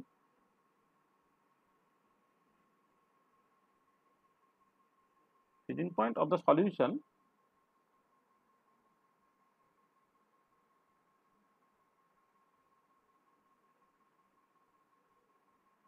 solution will decrease to below 0°C। আচ্ছা প্রেসারটা 1 অ্যাটমসফিয়ারে ফিক্স করে দিয়েছে। হ্যাঁ, তাহলে প্রেসারটা হচ্ছে তোমার 1 অ্যাটমসফিয়ার, এটা আছে, এটা থ্রুআউট মেনটেন আছে। তাহলে দেখো, তাহলে তুমি জানো যে জলের যা ফ্রিজিং পয়েন্ট হয়, সোডিয়াম ক্লোরাইড মেশানো জলের ফ্রিজিং পয়েন্ট কি হবে, কমে যায়। তো ডিপ্রেশন অফ ফ্রিজিং পয়েন্ট মানে elevation of boiling point, depression of freezing point qualitative property তুমি দেখেছো। সোডিয়াম ক্লোরাইড দিলে there will be depression of freezing point, তার মানে কি ফ্রিজিং পয়েন্টটা 0°C বদলে বিলো 0°C হয়ে যাবে। আচ্ছা দেখো, তাহলে জাস্ট বোঝার চেষ্টা করো যে freezing point of the solution সেটা 0°C তোমার নিচে নেমে গেছে, কিন্তু আমি ছিলাম কোথায় 0°C। তাহলে দেখো তুমি জাস্ট বোঝার চেষ্টা করো, যদি পিওর বরফ তার ফ্রিজিং পয়েন্ট বা মেল্টিং পয়েন্ট 0°C, তুমি 5°C তুমি যদি বরফ রেখে দাও তাহলে কি হবে। তাহলে দেখো বোঝার চেষ্টা করো, বরফের মেল্টিং পয়েন্ট যদি তোমার 0°C হয় আর তোমার বরফটাকে যদি 5°C রাখা হয়, তাহলে সেই বরফ কি করবে, সে মেল্ট করে যাবে, তাই তো। এবার উল্টো দিকে মনে করো, ধরো আমি কথার কথা বলছি, একটু আমি বেশি বাড়াবাড়ি করেই বলছি, যে ফ্রিজিং পয়েন্টটা কমে গিয়ে ধরো -1°C হয়ে গেছে, তুমি সলিউশনটাকে নিয়েছিলে কিন্তু 0°C, তাহলে 0°C বরফ সে সডেনলি গলে যাবে। তার কারণটা কি, কারণটা হচ্ছে তখন মেল্টিং পয়েন্টটা বা ফ্রিজিং পয়েন্টটা হয়ে গেছে -1°C। তাহলে দাঁড়া একটু ধরতো, আমি একটু ব্যস্ত আছি তো, তুমি নিয়ে চলে যাও ওখানে নিয়ে চলে যাও, সবটা চাগিয়ে নিয়ে চলে যাও। তাহলে দেখো, যেটা কথা হচ্ছে যে যেটা বলছিলাম যে বরফ এমনিতে 0°C আমি নিয়েছিলাম, মানে জল, জলীয় বাষ্প এবং সোডিয়াম ক্লোরাইড আমি নিয়েছিলাম হচ্ছে 0°C। তাহলে ফ্রিজিং পয়েন্টটা কমে গিয়ে হয়ে গেছে কত, লেটস সে -1°C। তাহলে -1°C যদি কোনো বরফ থাকে, তো বরফ মেল্ট করবে। তার মানে কি করবে, the ice will start to melt. এই জায়গাটা বুঝতে পেরেছো যে এই মানে এই যতটুকু বললাম এইটুকু পার্ট পরিষ্কার হয়েছে কি?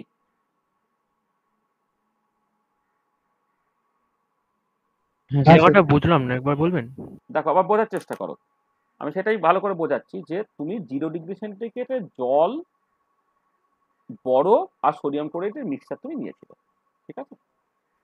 তাহলে যে জলটা আছে সেই জলে সোডিয়াম ক্লোরাইড ডিজলভ করবে, তাহলে সোডিয়াম ক্লোরাইড ডিজলভ করলে কি হয়, তোমার কলিগেটিভ প্রপার্টি খেয়াল করে রাখো, যে পিওর ওয়াটারের যে ফ্রিজিং পয়েন্ট, সোডিয়াম ক্লোরাইড মেশানো জলের ফ্রিজিং পয়েন্ট কিন্তু কমে যায়, তাহলে there will be depression of freezing point.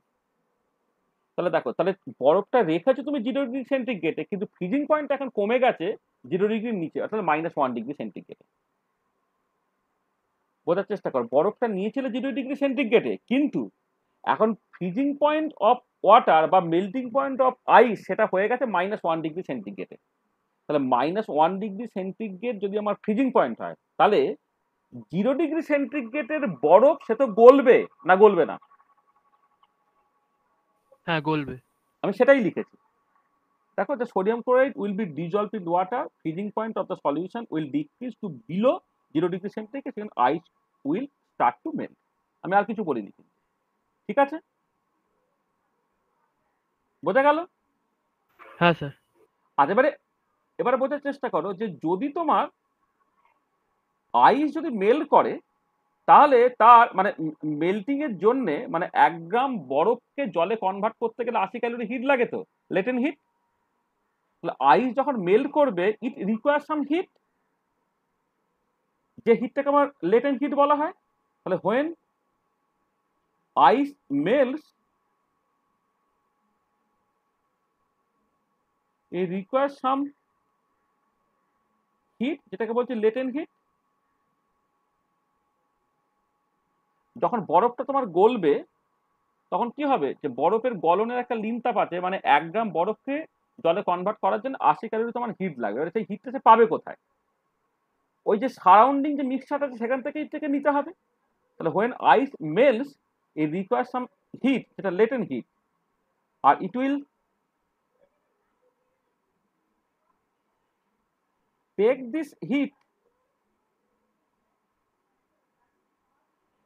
from the mixture। এই যে মিক্সচারটা আছে সেখান থেকে তাকে হিটটাকে নিতে হবে,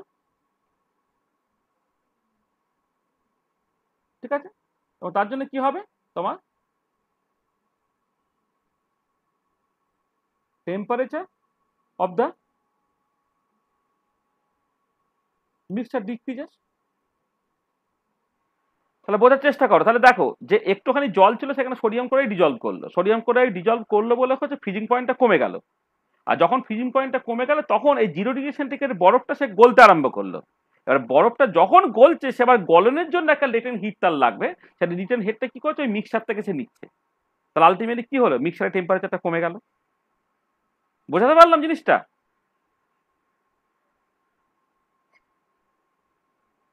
হ্যাঁ স্যার। মানে এটা কি পরিষ্কার? যতটুকু বলেছি কারো কোনো অসুবিধা থাকলে বলো।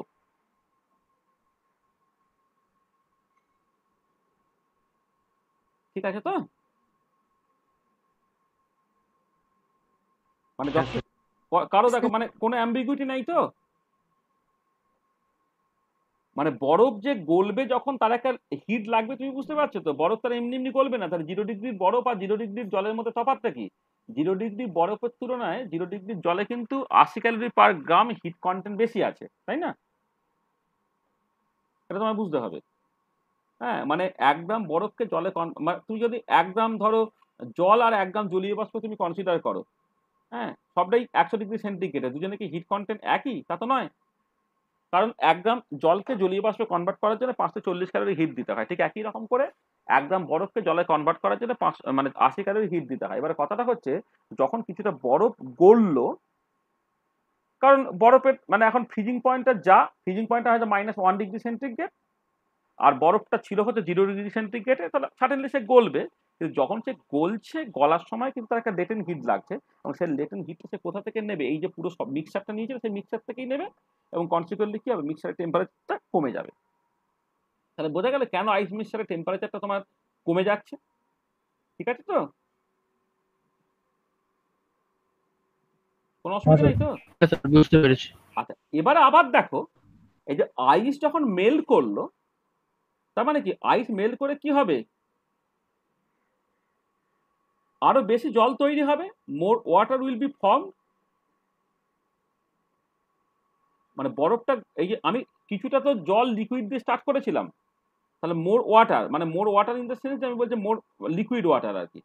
মানে মোর ওয়াটার মানে হচ্ছে লিকুইড অবস্থায়, তৈরি হবে, তাই না? বরফ গললে তো জল তৈরি হয়, তাই না? তাহলে more water will be form that can dissolve more sodium chloride solid. সে মানে যখন বরফটা গলছে তখন জলের পরিমাণটা বাড়ছে, যে জল ওই যে আইস মিক্সচারে যে সোডিয়াম ক্লোরাইড আছে তাকে আবার মানে তাকে আবার ডিজলভ করতে পারবে। তাহলে more water will be form that can dissolve more sodium chloride. তাহলে কি হবে, যদি মোর সোডিয়াম ক্লোরাইড ডিজলভ করে তাহলে আবার হচ্ছে তোমার ওই মানে মানে depression, there will be depression of freezing point.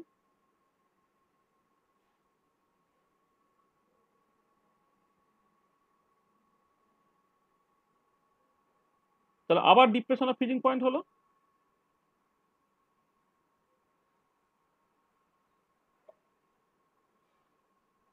there will be depression of freezing point, আবার ফ্রিজিং পয়েন্ট ডিপ্রেশন হলো। যখন আবার ফ্রিজিং পয়েন্ট ডিপ্রেশন হচ্ছে তখন কি হচ্ছে, তাহলে যেটা হচ্ছে আরো বেশি আইস গলবে, more ice will melt, more latent heat is required, আরো লেটেন্ট হিট তোমার লাগবে।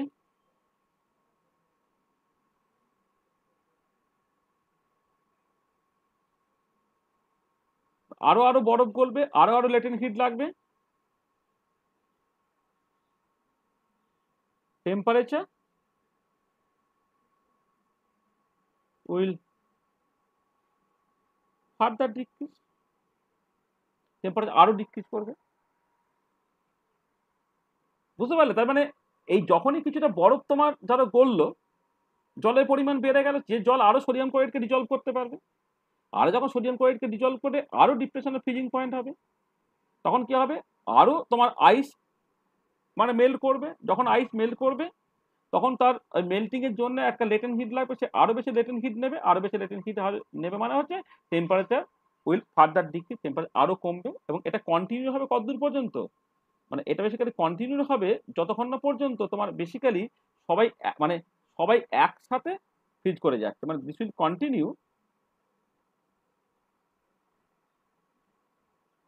কন্টিনিউ আপ টু, সরি এটাকে আমি এক কাজ করি,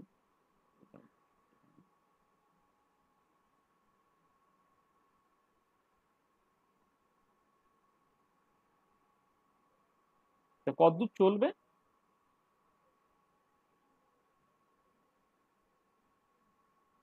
কন্টিনিউ টিল দ্য ইউটেকটিক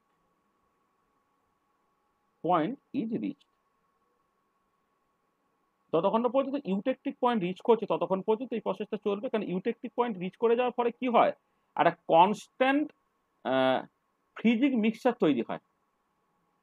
মনে আছে কনস্ট্যান্ট ফ্রিজিং মিক্সচার তৈরি মানে তার মানে আমার তো বেসিক্যালি এই লিকুইড কিছুটা থাকতে হবে, যে লিকুইডে সোডিয়াম ক্লোরাইডকে ডিজলভ করবে বলে তোমার ফ্রিজিং পয়েন্টে ডিপ্রেশন ঘটবে।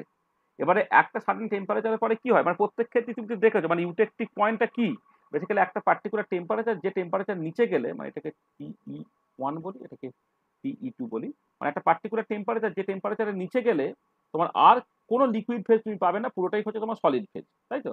তাহলে যখন সলিড ফেজ চলে আসবে, সবটাই সলিড হয়ে যাবে, তখন আর কোনো উপায় নেই, তখন তোমার জাস্ট লিকুইড অবস্থায় জল নেই বলে জল সে যে সোডিয়াম ক্লোরাইডকে ডিজলভ করে সেই সুযোগ নেই, সোডিয়াম ক্লোরাইডকে ডিজলভ করার সুযোগ নাই বলে ফ্রিজিং পয়েন্ট কমার কোনো সুযোগ নেই, ফ্রিজিং পয়েন্ট কমছে না বলে আরো বেশি আইস যে মেল্ট করবে সেই কোনো সুযোগ নেই, আর আরো বেশি আইস মেল্ট করার জন্য যার লেটেন্ট হিট মানে মেল্টিং এর জন্য লেটেন্ট হিটটা যে মিক্সচার থেকে দেবে সেই সুযোগটাও নেই, এবং ফ্রিজিং পয়েন্ট আর ফার্দার কমার কোনো সুযোগ নেই।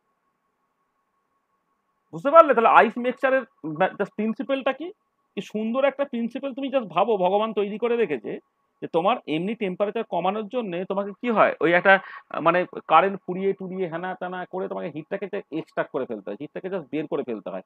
এখানে তোমার কিচ্ছু করতে হচ্ছে মানে ন্যাচারালি তোমার সোডিয়াম ক্লোরাইড জল মানে সোডিয়াম ক্লোরাইড ছাড়া আরো অ্যামোনিয়াম ক্লোরাইড বা অন্যান্য সল্টে ইউজ করা যেতে পারে, বরফ এবং তোমার জাস্ট একটুখানি জল তুমি যখন রেখে দিচ্ছ আর কি, হ্যাঁ, দেখো কেমন ন্যাচারালি নিজে নিজে নিজে নিজে কেমন একটা সেলফ সাস্টেনিং প্রসেস করে, হ্যাঁ মানে কি বলবো, একটা সিনার্জিক এফেক্টের মতো আর কি, একজন আরেকজনকে জাস্ট তোমার কি বলবো মানে একটা ঘটনা ঘটছে, সে তার সঙ্গে আরেকটা ঘটনা ঘটাবে, এইভাবে করতে করতে করতে করতে করতে করতে একটা টেম্পারেচার একটু সুন্দরভাবে কমাতে পারতো। মানে অসাধারণ মানে প্রিন্সিপাল আর কি। মানে এই প্রিন্সিপালের বিউটিটা বুঝতে পারছো তো, টেম্পারেচার তো অনেকভাবেই কমানো যেতে পারে, হিট এক্সট্রাক্ট করে ফেলে দাও টেম্পারেচার কমবে, কিন্তু এখানে দেখো কি একটা ন্যাচারাল প্রসেসে কি সুন্দরভাবে তুমি টেম্পারেচারটাকে কমাতে পারলে। মানে যদি তোমার ওই মাছের ব্যবসায়ীদের জাস্ট সিম্পলি ওই মানে মাছগুলোকে তুমি বাড়িতে যেমন হচ্ছে একটা মাছ কিনে জাস্ট ফ্রিজে রেখে দাও, একটা মাছের ব্যবসায়ী ওই চেন্নাইয়ের থেকে মানে মাছগুলোকে এনে জাস্ট তোমাকে জাস্ট 15 দিন 20 দিন 25 দিন ধরে ধরে বিক্রি করবে, তাকে যদি সত্যি সত্যি ওরকম ফ্রিজের মধ্যে অত বেশি মাছকে রাখতে হতো, তাহলে তার যা খরচ পড়ে গেছে তাহলে আর মাছ বিক্রি করে লাভ করতে পারতো না। তার বদলে সে কি করছে, ওই নুন জল বরফ, হ্যাঁ এইটাকে দিয়ে জাস্ট গুঁড়ো করে এমন ভাবে জাস্ট মাছের উপর, ইলিশ মাছের উপরে চাপিয়ে দিল না, হ্যাঁ দেখো না এবারে মানে তার টেম্পারেচারটা এত সুন্দরভাবে জাস্ট মানে ন্যাচারালি কমে যাচ্ছে আর কি, হ্যাঁ করে জাস্ট একদম একদম পিওর সলিড জাস্ট তৈরি করে ফেলতে পারছে আর কি, মানে জাস্ট মানে বিউটিফুল আর কি। হুম। মানে মানে এর বিউটিটা বুঝতে পারলে তো নাকি, না কি অসুবিধা হলো কিছু?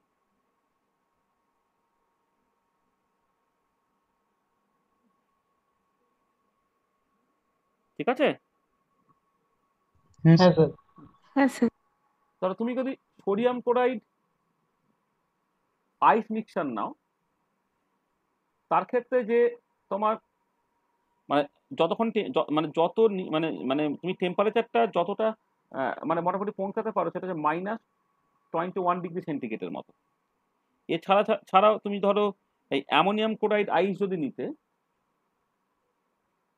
অ্যামোনিয়াম ক্লোরাইড আইস মিক্সচার, তার ইউটেকটিক পয়েন্ট হচ্ছে -15°C কাছাকাছি।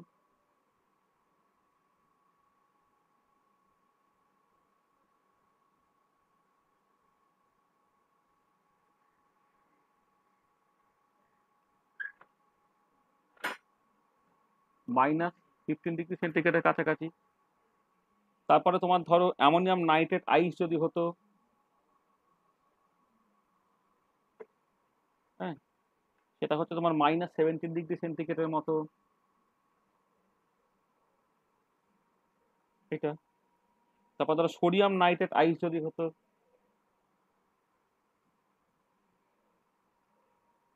এইটা, তার টিটা হচ্ছে তোমার -18°C মতো। ক্যালসিয়াম ক্লোরাইড আইস যদি হয়, তার টিটা হচ্ছে তোমার -55°C মতো, হ্যাঁ।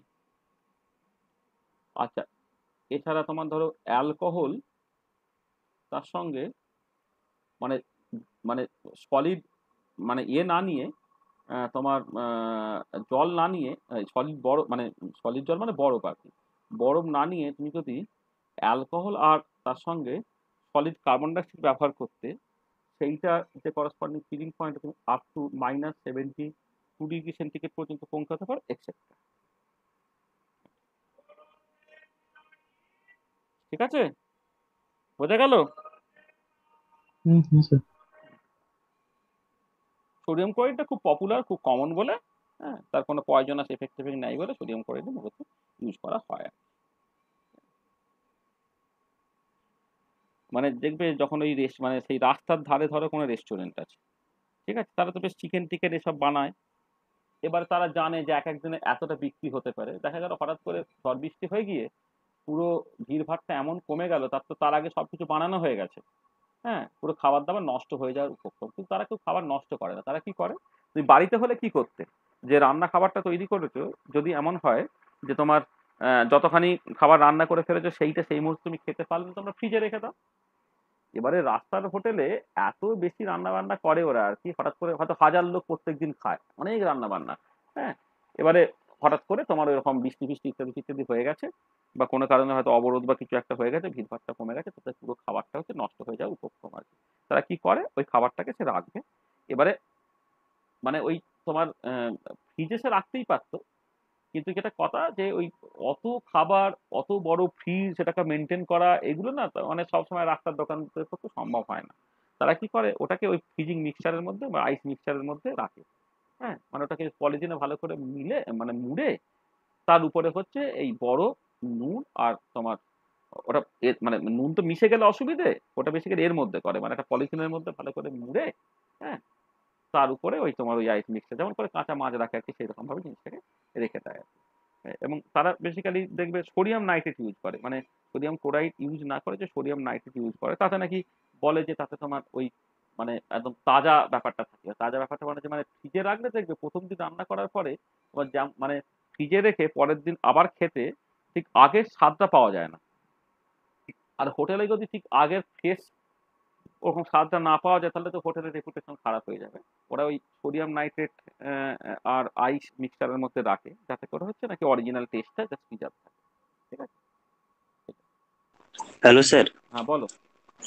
Sir, in cold storage, generally we keep our goods. So, sir, how they manage temperature না in অ্যাকচুয়ালি such a ওখানে big না big scale? ওখানে অ্যামোনিয়া গ্যাস ইউজ করে।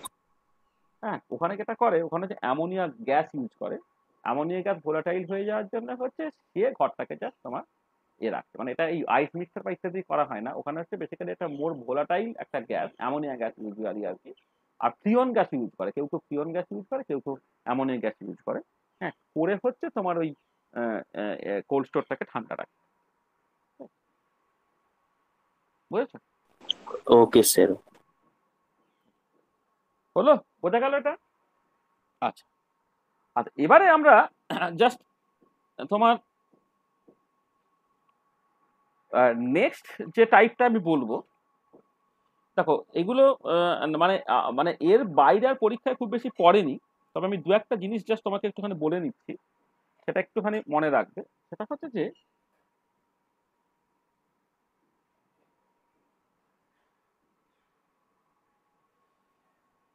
আচ্ছা, যদি তুমি temperature composition phase diagram for a binary solution with the formation of solid solution which are completely miserable যদি তুমি নাও, তাহলে যেমন করে সলিড ভেপার যেমন লাইন দেখতে পাবে ঠিক সেরকম লাইন পাবে। মানে আমি জাস্ট একটা দেখাচ্ছি তোমাকে যে temperature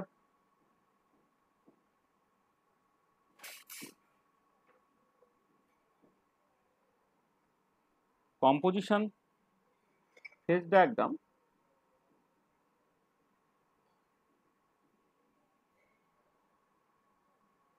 for a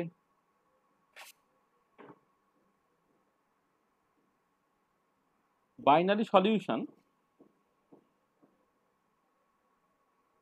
with the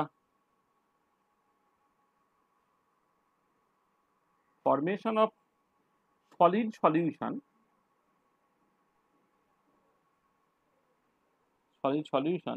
which are completely miscible.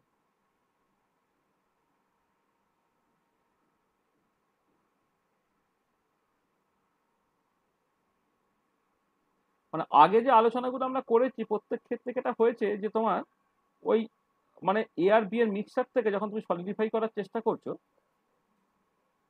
তখন তোমার ওই এ আলাদা করে সলিডিফাই করছে, বি আলাদা করে সলিডিফাই করছে, তার বদলে এখানে যেটা হচ্ছে যে তোমার একটা সলিড সলিউশন তৈরি হচ্ছে। মানে মানে সলিড ফেজটা ছিল আগে যে হেটেরোজিনিয়াস, মানে আমি আগের যে কটা আলোচনা করেছি দেখো, যখন আমি ওই যখন ইউটেকটিভ টেম্পারেচারের নিচে যখন শুধু সলিড থাকছে তখন নাম্বার অফ ফেজের সংখ্যা আমি কি করেছি না প্রত্যেক ক্ষেত্রে 2 লিখেছি, কারণ এ সলিড একটা আলাদা ফেজ তৈরি করছে, বি সলিড একটা আলাদা ফেজ তৈরি করছে। তার বদলে যদি একটা সলিড সলিউশন হয় তখন কি হবে সেটা একটুখানি দেখে নিতে হবে তোমাকে। হ্যাঁ, আচ্ছা, এরকম যে এক্সাম্পলটা তুমি যদি প্লাটিনাম আর তোমার গোল্ড এইটা নাও তুমি, মানে এক্সাম্পল হচ্ছে গোল্ড তার সঙ্গে হচ্ছে তোমার ধরো প্লাটিনাম,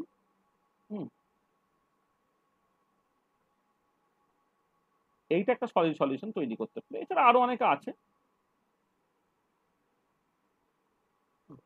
গোল্ড আর প্লাটিনাম তারা একটা সলিড সলিউশন তৈরি করে। এছাড়া আরো অনেক সলিউশন আছে, মানে কপার গোল্ড হতে পারে, কোবাল ম্যাঙ্গানিজ হতে পারে। হ্যাঁ, আমি এই পার্টিকুলার মানে এটা মানে আরো অনেকে থাকতে পারে, যেটা বলছিলাম কপার গোল্ড হতে পারে, তোমার ধরো কোবাল ম্যাঙ্গানিজ হতে পারে, ধরো অ্যান্টিমনি লেড হতে পারে, এক্সেট্রা। আচ্ছা, এই পার্টিকুলার কেসে ছবিটা হচ্ছে যেমন করে তুমি জাস্ট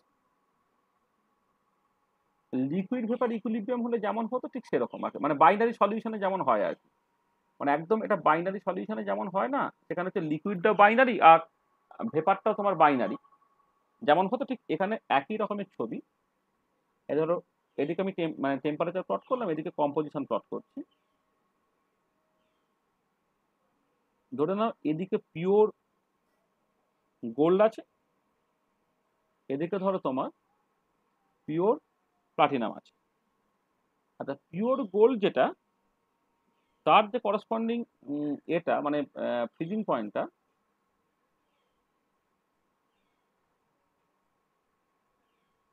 ফ্রিজিং পয়েন্টটা গোল্ডের জন্য এটা 1000, মানে আচ্ছা এখানে সাফিক্স তো এখান থেকে থেকে বুঝতে পারা যাবে, তার ফ্রিজিং পয়েন্টটা, ফ্রিজিং পয়েন্ট বা মেল্টিং পয়েন্ট যাই বলো, 1062°C। আর প্লাটিনামের ক্ষেত্রে যে ফ্রিজিং পয়েন্টটা সেটা হচ্ছে 1755°C এবং প্রেশারটাকে ফিক্স রেখে দিয়েছে, ঠিক আছে। করসপন্ডিং কম্পেলে ভিজিবল হলে সলিউশন মানে এটা এরকম দেখতে হচ্ছে। আর এর নিচটা হচ্ছে শুধুমাত্র সলিড স্টেবল, আর হাই টেম্পারেচার তোমার শুধুমাত্র লিকুইড স্টেবল। দেখো তুমি জাস্ট এখানে লিকুইড এখানে ভেপারের জন্য যেমন করে এঁকেছিলে ঠিক সেরকম। আর উপরের যে লাইনটা, এই উপরের লাইনটা তোমার লিকুইডাস লাইন, আর নিচের লাইনটা হচ্ছে সলিডাস লাইন, এটা ঠিক আছে। আর এই ভেতরে কে থাকছে না, তোমার লিকুইড এবং সলিড তারা কোএক্সিস্ট করছে। এই কম্পোজিশন অ্যাক্সিসের একটা প্যারালাল লাইন তুমি টেনে দেবে, যেটা হচ্ছে টাই লাইন হবে। আর তোমার একটা ফিক্সড কম্পোজিশন একটা লাইন তুমি টেনে নেবে, যে লাইনটাকে বলা হবে তোমার আইসোপ্লেট। মানে জাস্ট দেখো যেমন করে আমি লিকুইড এদিকে লিকুইড আর এদিকে ভেপার যেমন আমি ছবি এঁকেছিলাম, তার বদলে এখানে সলিড আর এখানে হচ্ছে লিকুইড, আর কিচ্ছু না, ঠিক আছে। তাহলে এই হচ্ছে জিনিসটা, বিভিন্ন রিজিয়নে ফেজ রুলের যা ব্যবহার আর কি, মানে তোমার এটা তোমার হোমওয়ার্ক হিসেবে দিচ্ছি, তোমার ইউজ অফ ফেজ রুল, এখানে ফেজ রুল তুমি ব্যবহার করবে। হ্যাঁ, ইউজ অফ লিভার রুল তুমি ব্যবহার করবে, লিভার রুল ব্যবহার করে কম্পোজিশন নিয়ে মানে যে কমেন্টগুলোকে করা তুমি করবে, একদম একরকম সিচুয়েশন। আচ্ছা এবারে এইখানে একটা ইম্পর্টেন্ট জিনিস যেটা আমি বোঝাতে চাইবো সেটা হচ্ছে এই যে দেখো যে এই পার্টিকুলার কেসে কিন্তু there is a possibility of elevation of freezing point. তাহলে আমি এইখান থেকে একটা ইম্পর্টেন্ট পয়েন্ট জাস্ট বুঝতে চাইবো, সেটা হচ্ছে কি না, elevation of freezing point.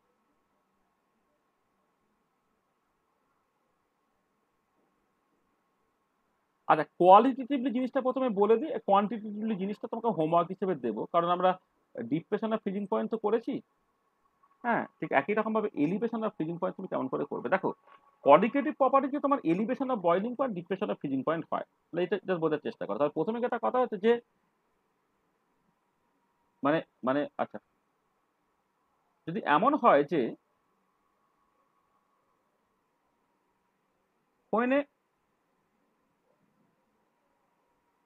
non-volatile solute is added to a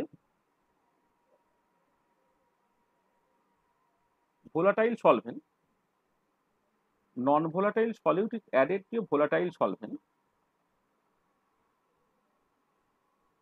volatile, when a non-volatile solute is added to a volatile solvent, কি হয় না, there will be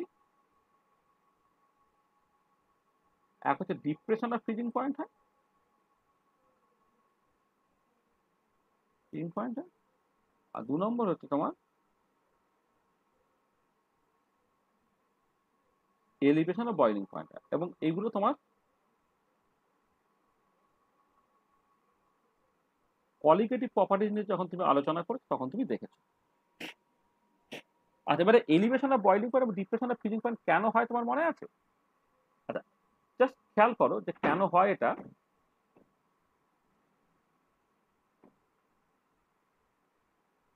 সেটা যদি তুমি এই মিউ ভার্সেস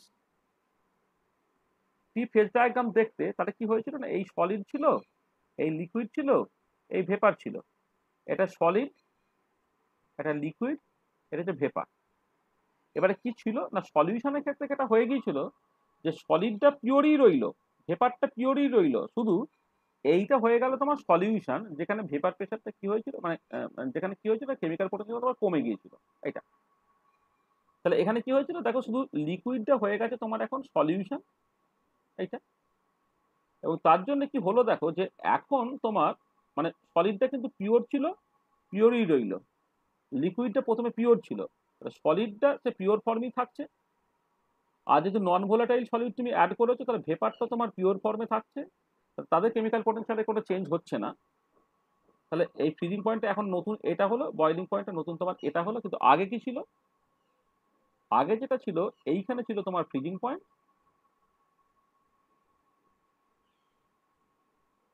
আর এইখানে ছিল তোমার বয়লিং পয়েন্ট। দেখো there is an elevation of boiling point হচ্ছে, আর ডিপ্রেশন অফ ফ্রিজিং পয়েন্ট হচ্ছে। এটা এটা কখনো এটা হচ্ছে কলিগেটিভ প্রপার্টিকে তুমি দেখেছো আর কি। তাহলে এখানে কি এটা মানে আমি ধরে নিয়েছি here we have assumed that solid and vapor phase remain pure. Solid এবং ভেপার ফেজ তারা বেসিক্যালি পিওরই রয়ে গেছে। হ্যাঁ, here we have assumed that solid and vapor phase remain pure and hence their chemical potential do not change at all. The chemical potential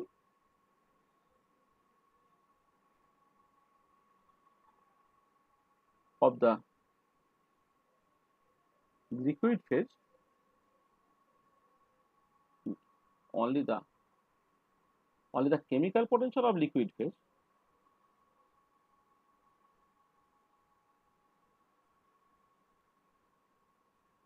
only the chemical potential of liquid phase সেটা হচ্ছে তোমার decreases. তাহলে দেখো শুধুমাত্র তোমার liquid phase যেটা solution হয়ে গেছে বলে সেখানে প্রত্যেকটা কম্পাউন্ডের কেমিক্যাল পোটেনশিয়ালটা কমে গেছে। হ্যাঁ, কিন্তু সলিড এবং ভেপার তারা কিন্তু ইন্ট্যাক্ট রয়ে গেছে, সেই জন্য তুমি এরকম ছবি পেলে এবং ডিপ্রেশনের ফ্রিজিং পয়েন্ট এবং এলিভেশনের বয়লিং পয়েন্ট তুমি পেয়েছো। আচ্ছা, এবারে কথা হচ্ছে যে যখন when solid solution is formed, then যখন সলিড সলিউশনটা তোমার তৈরি হচ্ছে, দেন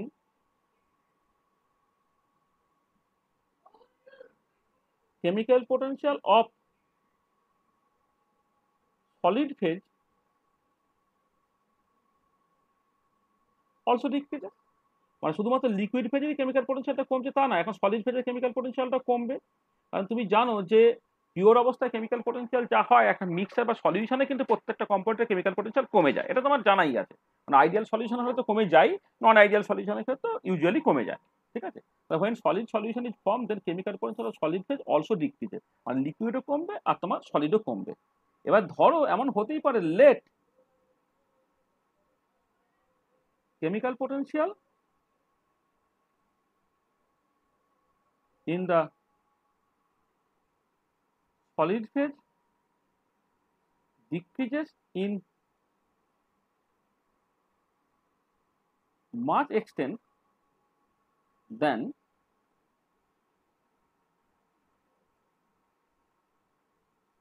liquid phase।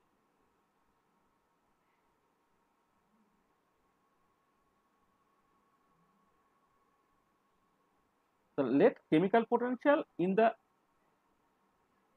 solid phase decreases in much extent than liquid phase। তাহলে এরকম হলো, তাহলে কি হবে দেখো তো, আমি যেটা বলেছি যে যখন সলিড সলিউশন তৈরি হচ্ছে তখন লিকুইডের কেমিক্যাল পোটেনশিয়াল কমছে, তার সঙ্গে সঙ্গে কিন্তু সলিডের কেমিক্যাল পোটেনশিয়ালটা কমছে। ধরে নাও এই ছিল তোমার সলিড, আমার ভেপারটাকে নিয়ে অত মাথা না ঘামালেও এখন চলবে, ভেপারটাকে নিয়ে এখন মাথাই ঘামাচ্ছি না ধরো, ঠিক আছে। এইটা ছিল পিওর সলিড, একটা পিওর লিকুইড, এটা যে পিওর ভেপার, এবং সেই মতো করে এইটা ছিল তোমার নর্মাল ফ্রিজিং পয়েন্ট, এইটা ধরো তোমার নর্মাল বয়লিং পয়েন্ট। ঠিক আছে। আচ্ছা, এবারে এখন কি হয়েছে, এখন হয়েছে তোমার এইটার কেমিক্যাল পোটেনশিয়াল কমেছে, আর এইটার কেমিক্যাল পোটেনশিয়াল ধরো আরো বেশি কমেছে ধরো, এইটা। তাহলে কি হচ্ছে দেখো তো, তাহলে এইটা এখন মানে solid solution, solution in solid phase, আর এইটা এই যে সবুজটা, মানে এই যে সবুজটা, এটা হচ্ছে সলিউশন কিন্তু লিকুইড ফেজে। আচ্ছা, ভেপারটা আমি ধরে নিচ্ছি কিচ্ছু হচ্ছে না, ভেপারটা ধরো পিওর হচ্ছে, আমি ভেপারটাকে নিয়ে এখন যারা ইন্টারেস্টেড নই ধরো। ঠিক আছে। তাহলে এখানে কি হলো, এখানে খেয়াল করে দেখো এখন কোন পয়েন্টটা কাট করলো, এই পয়েন্টটা কাট করলো। এই পয়েন্টটা কি, এটা এখন নতুন ফ্রিজিং পয়েন্ট, তাহলে আগে ফ্রিজিং পয়েন্ট ছিল এখানে, এখন ফ্রিজিং পয়েন্ট এখানে হয়ে গেল। তাহলে কি হলো, তাহলে there is an elevation of freezing point. বোঝা গেল যে যে কেন এলিভেশন অফ ফ্রিজিং পয়েন্ট হতে পারছে যখন সলিড সলিউশন তৈরি হচ্ছে। কারণ আমাদের একটা মানে মেন্টাল সেটআপ তৈরি হয়ে গেছে যে লিকুইড ফেজটাই শুধুমাত্র পিওর থেকে সলিউশন হলো, সলিডটা সেটা পিওর ফর্মে আছে, ভেপারটা তোমার পিওর ফর্মে আছে। তাহলে সলিড এবং ভেপার যদি পিওর ফর্মে থাকে তাহলে জাস্ট আগে সিচুয়েশন, যেটা আমি কলিগেটিভ প্রপার্টি, যে কেন এলিভেশন অফ বয়লিং পয়েন্ট বা ডিপ্রেশন অফ ফ্রিজিং পয়েন্ট হয় সেটাকে বলার সময়। কিন্তু কথা হচ্ছে যে যখন তোমার এরকম একটা সিস্টেম যেখানে হচ্ছে একটা সলিড সলিউশন তৈরি হচ্ছে এবং সেই সলিড সলিউশনটা তোমার কমপ্লিটলি মিসেবল, সেই পার্টিকুলার কেসে এমন হতেই পারে যে তোমার মানে সলিডের কেমিক্যাল পোটেনশিয়ালটা পিওর অবস্থা থেকে সলিউশনে জাস্ট কমলো, লিকুইডের কেমিক্যাল পোটেনশিয়ালটা যে পিওর লিকুইড থেকে সলিউশনের ক্ষেত্রে কমলো, কিন্তু সলিড ফেজে কেমিক্যাল পোটেনশিয়াল ডিক্রিজ ধরে নাও অনেক বেশি হয়েছে। সবসময় যে বেশি হবে সেরকম নয়, ধরে নাও তোমার বেশি হয়েছে। যদি বেশি হয়ে যায় there is a possibility of elevation of boiling point, elevation of freezing point, sorry, there will be a possibility of elevation of freezing point. ঠিক আছে। তাহলে এবার তোমাকে একটা হোমওয়ার্ক আমি দিচ্ছি, হোমওয়ার্ক হচ্ছে find an expression of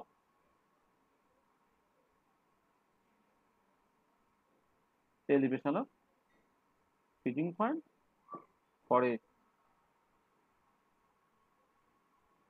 binary solution that can form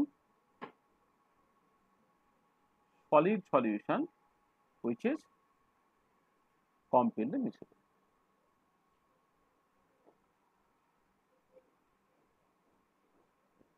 আচ্ছা, এইটা তুমি একটুখানি বাড়িতে কষবে, বাড়িতে কষবে মানে এটা হচ্ছে জাস্ট তুমি যেমন করে ওই ডিপ্রেশন অফ ফ্রিজিং পয়েন্ট বা elevation of boiling point colligative property যে ব্যবহার করতে না, এখানে ঠিক এক্স্যাক্টলি সেই রকম করে তুমি ব্যবহার করবে। মানে এখানে যে মানে আমি স্টার্টিং পয়েন্টটা বলছি, স্টার্টিং পয়েন্টটা কি না, স্টার্টিং পয়েন্টটা হচ্ছে অ্যাট ইকুইলিব্রিয়ামে যেটা দাঁড়াবে যে কেমিক্যাল পোটেনশিয়াল অফ দ্য কি বলবো মানে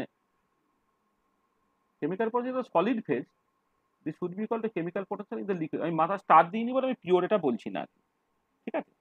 তাহলে কেমিক্যাল পোটেনশিয়াল অফ দ্য মানে সলিড ফেজ, মানে এবারে সলভেন্টের জন্য যদি তুমি বলো আর কি, chemical potential of the solvent in solid phase আর chemical potential of the solvent in liquid phase, এই দুটো সমান হবে। এটা স্টার্টিং পয়েন্ট, স্টার্টিং পয়েন্ট থেকে তুমি সেখান থেকে স্টার্ট করো, হ্যাঁ, স্টার্ট করে সেখান থেকে তোমার ওই ডিপ্রেশন অফ মানে elevation of freezing point, elevation of freezing পয়েন্টে জাস্ট মানে মানে মানে আমি বলবো যে ডেল্টা টিএফ এর এক্সপ্রেশনটা বের করো, ডেল্টা টিএফ এর এক্সপ্রেশনটা তুমি জাস্ট বের করো। ঠিক আছে, বোঝা গেল?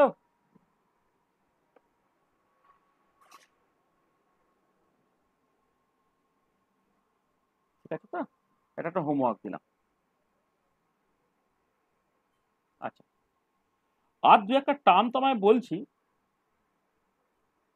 যেগুলোর মানে তুমি একটুখানি বুঝবে। DELIQUESCENT, deliquescent substance. আচ্ছা, দেখবে বলে না যে বর্ষাকালে তোমার নুন সেটা হচ্ছে ভিজে যায় কেন, মানে বেসিক্যালি হয় যখন বাতাসে তোমার জলীয় বাষ্পের চাপটা বেশি থাকবে তখন ওই এর সাথে ক্যালসিয়াম ক্লোরাইড মেশানো থাকে, সোডিয়াম ক্লোরাইডের সাথে, সে জলকে বেসিক্যালি টেনে নেয়। জলকে টেনে নিয়ে সেই জলে সে বেসিক্যালি ডিজলভ করে যায়, তার সেই ধরনের সাবস্টেন্সকে বলা হয় ডেলিকোশন সাবস্টেন্স। আবার সোডিয়াম কার্বনেট যদি তুমি নাও, সেটা হয়তো তুমি ভিজে ভিজে নিয়েছিলে, কিছুদিন পরে বেসিক্যালি একদমই শুকনো হয়ে যাবে, তাকে বলে এফ্লুরেসেন্ট সাবস্টেন্স। EFFLORESCENT,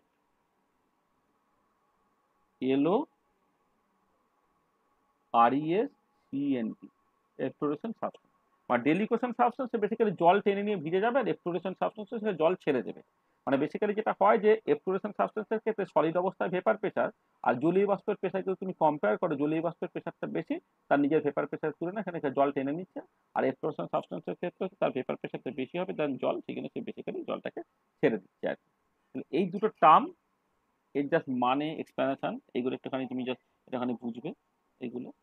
আচ্ছা, আরো দু একটা টার্ম অ্যাকচুয়ালি বলে নেওয়া উচিত ছিল, যেগুলো আমি আসলে বললাম না।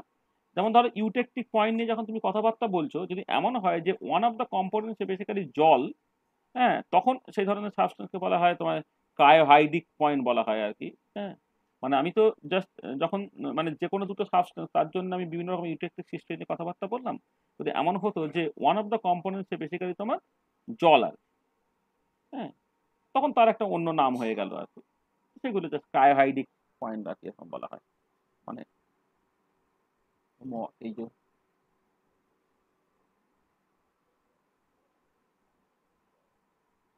মানে এটা এক কাইন্ড অফ ইউটেকটিক পয়েন্টই, শুধু এক্ষেত্রে এটা হবে যে ওয়ান অফ দ্য কম্পোনেন্টস হচ্ছে তোমার জল, ক্রায়োহাইড্রিক পয়েন্ট, সেটা একটুখানি দেখা। আচ্ছা, আর একটা তুমি জাস্ট ইউজ করবে যেটা খুব লাগে, ফিউশন মিক্সচার। আসলে এইগুলো তোমাদের ওই মানে যেটা হলো সল্ট অ্যানালিসিস যখন তুমি করবে আর কি, কোয়ালিটেটিভ সল্ট অ্যানালিসিস যখন করা হয় না, মানে বেসিক্যালি ফিউশন মিক্সচারটা হচ্ছে মিক্সচার অফ সোডিয়াম কার্বনেট এবং পটাশিয়াম কার্বনেট। এবার সোডিয়াম কার্বনেট মানে এটা বেসিক্যালি একটা মিক্সচার,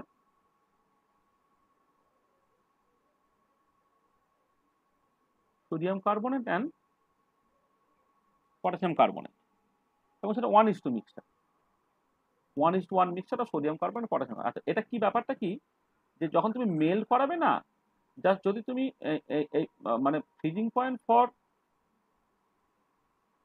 সোডিয়াম কার্বনেট সেটা হচ্ছে 820 ডিগ্রি সেন্টিগ্রেড, আর freezing point for potassium carbonate সেটা হচ্ছে 860 ডিগ্রি সেন্টিগ্রেড।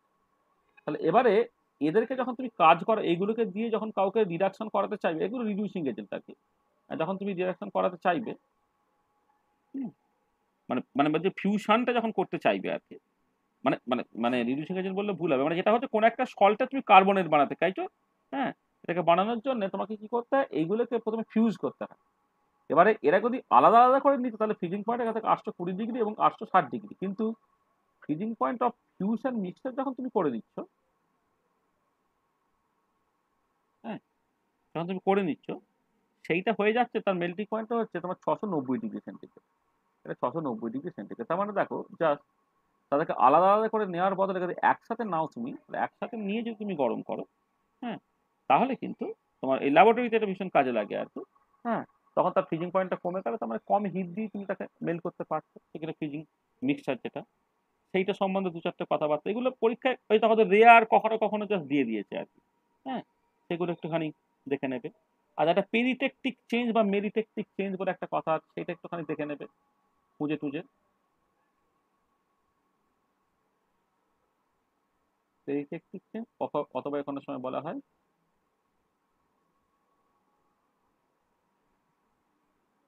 মেরিটেকটিক চেঞ্জ, এটাকে তুমি দেখবে। আচ্ছা, এছাড়া তোমার ওই জোন ডিফাইনিং, এটা মেটালজি খুব ইউজ হয়, সেটা একটুখানি ভালো করে বুঝে নেবে। মানে এই ধরনের বেশ কিছু কিছু টার্মিনোলজি আছে, সেগুলোকে বোঝানোর খুব বেশি নেই, এগুলো বই থেকে বা বিভিন্ন ইন্টারনেট সার্চ করে করে প্রত্যেকটা টার্মের জাস্ট মানে একটু একটুখানি দেখে নেবে, কখনো কখনো হয়তো 2 নম্বরের কোশ্চেন হিসেবে তোমার দিয়ে দিতে পারে। ঠিক আছে, তাহলে আমরা মেজর যে জিনিসগুলো যেগুলো ইউটেকটিক পয়েন্ট নিয়ে জাস্ট বলতে হয় আর কি, সেগুলো আমি বলে দিয়েছি। হ্যাঁ, তোমার আর 2-1টা টার্ম তোমাকে জাস্ট বাড়িতে কষতে দিলাম। আমার মনে হয় এখানে আমাদের শেষ করে দেওয়ার দরকার। আচ্ছা, আমরা আর একটা ক্লাস এখানে ইউজ করব, মানে নেক্সট ক্লাসে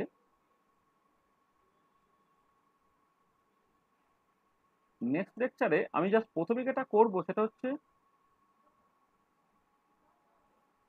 ইন্ট্রোডাকশন টু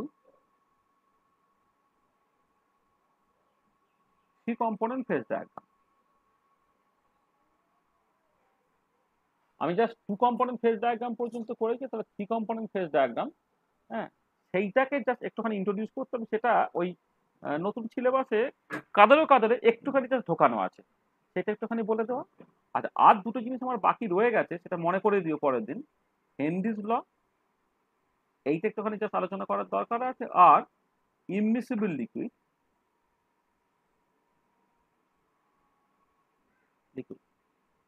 এই তিনটে পয়েন্ট যদি আমি আলোচনা করে দিই, তাহলে তুমি দেখবে যে তোমার এই যে ইউনিটটা সিলেবাসে যা কিছু আছে, সেই সিলেবাসে কিন্তু আর কিছু বাকি থাকবে না। এই তিনটে জিনিস আমাদের একদিনই হয়তো বলে দেওয়া সম্ভব, অল্প অল্প অল্প অল্প সবাই। তাহলে আর একটা ক্লাস আমি এইটা নিয়ে মানে এইটা এই বিষয়ে বলবো। তা বললেই তো এই পার্টটা জাস্ট তোমার তৈরি হয়ে যাবে। তুমি জাস্ট এগুলো পড়তে থাকো, হ্যাঁ, মানে রিভিশনটা অ্যাজ আর্লি এজ পসিবল করে ফেলো, কারণ আমরা ওয়ান্স এই পার্টটাকে ক্লোজ করব আর এই জায়গায় ফেরা হবে না। ঠিক আছে তো? হ্যাঁ, এবারে আমি চাইছি যে ব্যাপারটাকে পুরো এই গরমে গরমে পুরোটাকে পড়ে নিয়ে তোমরা একটা পরীক্ষা দিয়ে এই জায়গাটা পুরো প্রিপেয়ার হয়ে যাও, রেডি হয়ে যাও। ঠিক আছে? তা এইটা হয়ে গেলে তারপরে আমাদের জাস্ট বাকি যে দুটো পার্ট আছে, একদিকে তোমার সলিড স্টেটটা একটু কম্পারেটিভলি ছোট, সপ্তাহে একদিন করে সলিড স্টেট যদি পড়ানো হয়, আমাদের যা সময় বাকি আছে সেই সময়ের মধ্যে, মানে ধরো এপ্রিল এবং মে, এই এপ্রিল মে মাসের মধ্যে আমরা হয়তো মানে সলিড স্টেটটা পড়ে ফেলতে পারবো। আর ওদিকে তো কোয়ান্টাম মেকানিক্স পার্টটা হচ্ছে জাস্ট মানে ডবল করে পড়ানো হচ্ছে। গতবারে একবার পড়ানো হয়েছিল, হিউজ সিলেবাসে যেটা আছে সেটা আর একবার পড়ানো হচ্ছে। আবার উল্টো দিকে এটা আমরা যেটা ওই মানে যেটা second part of the quantum mechanics, সেটা আমি নেক্সট সপ্তাহ থেকে আবার শুরু করবো। তাহলে আমাদের মনে হয় এখানে ব্যাপারটাকে শেষ করে দেওয়া যায়। এন্ড অফ লেকচার কত বলো তো? আজকে 14, তাই তো? এন্ড অফ লেকচার কত?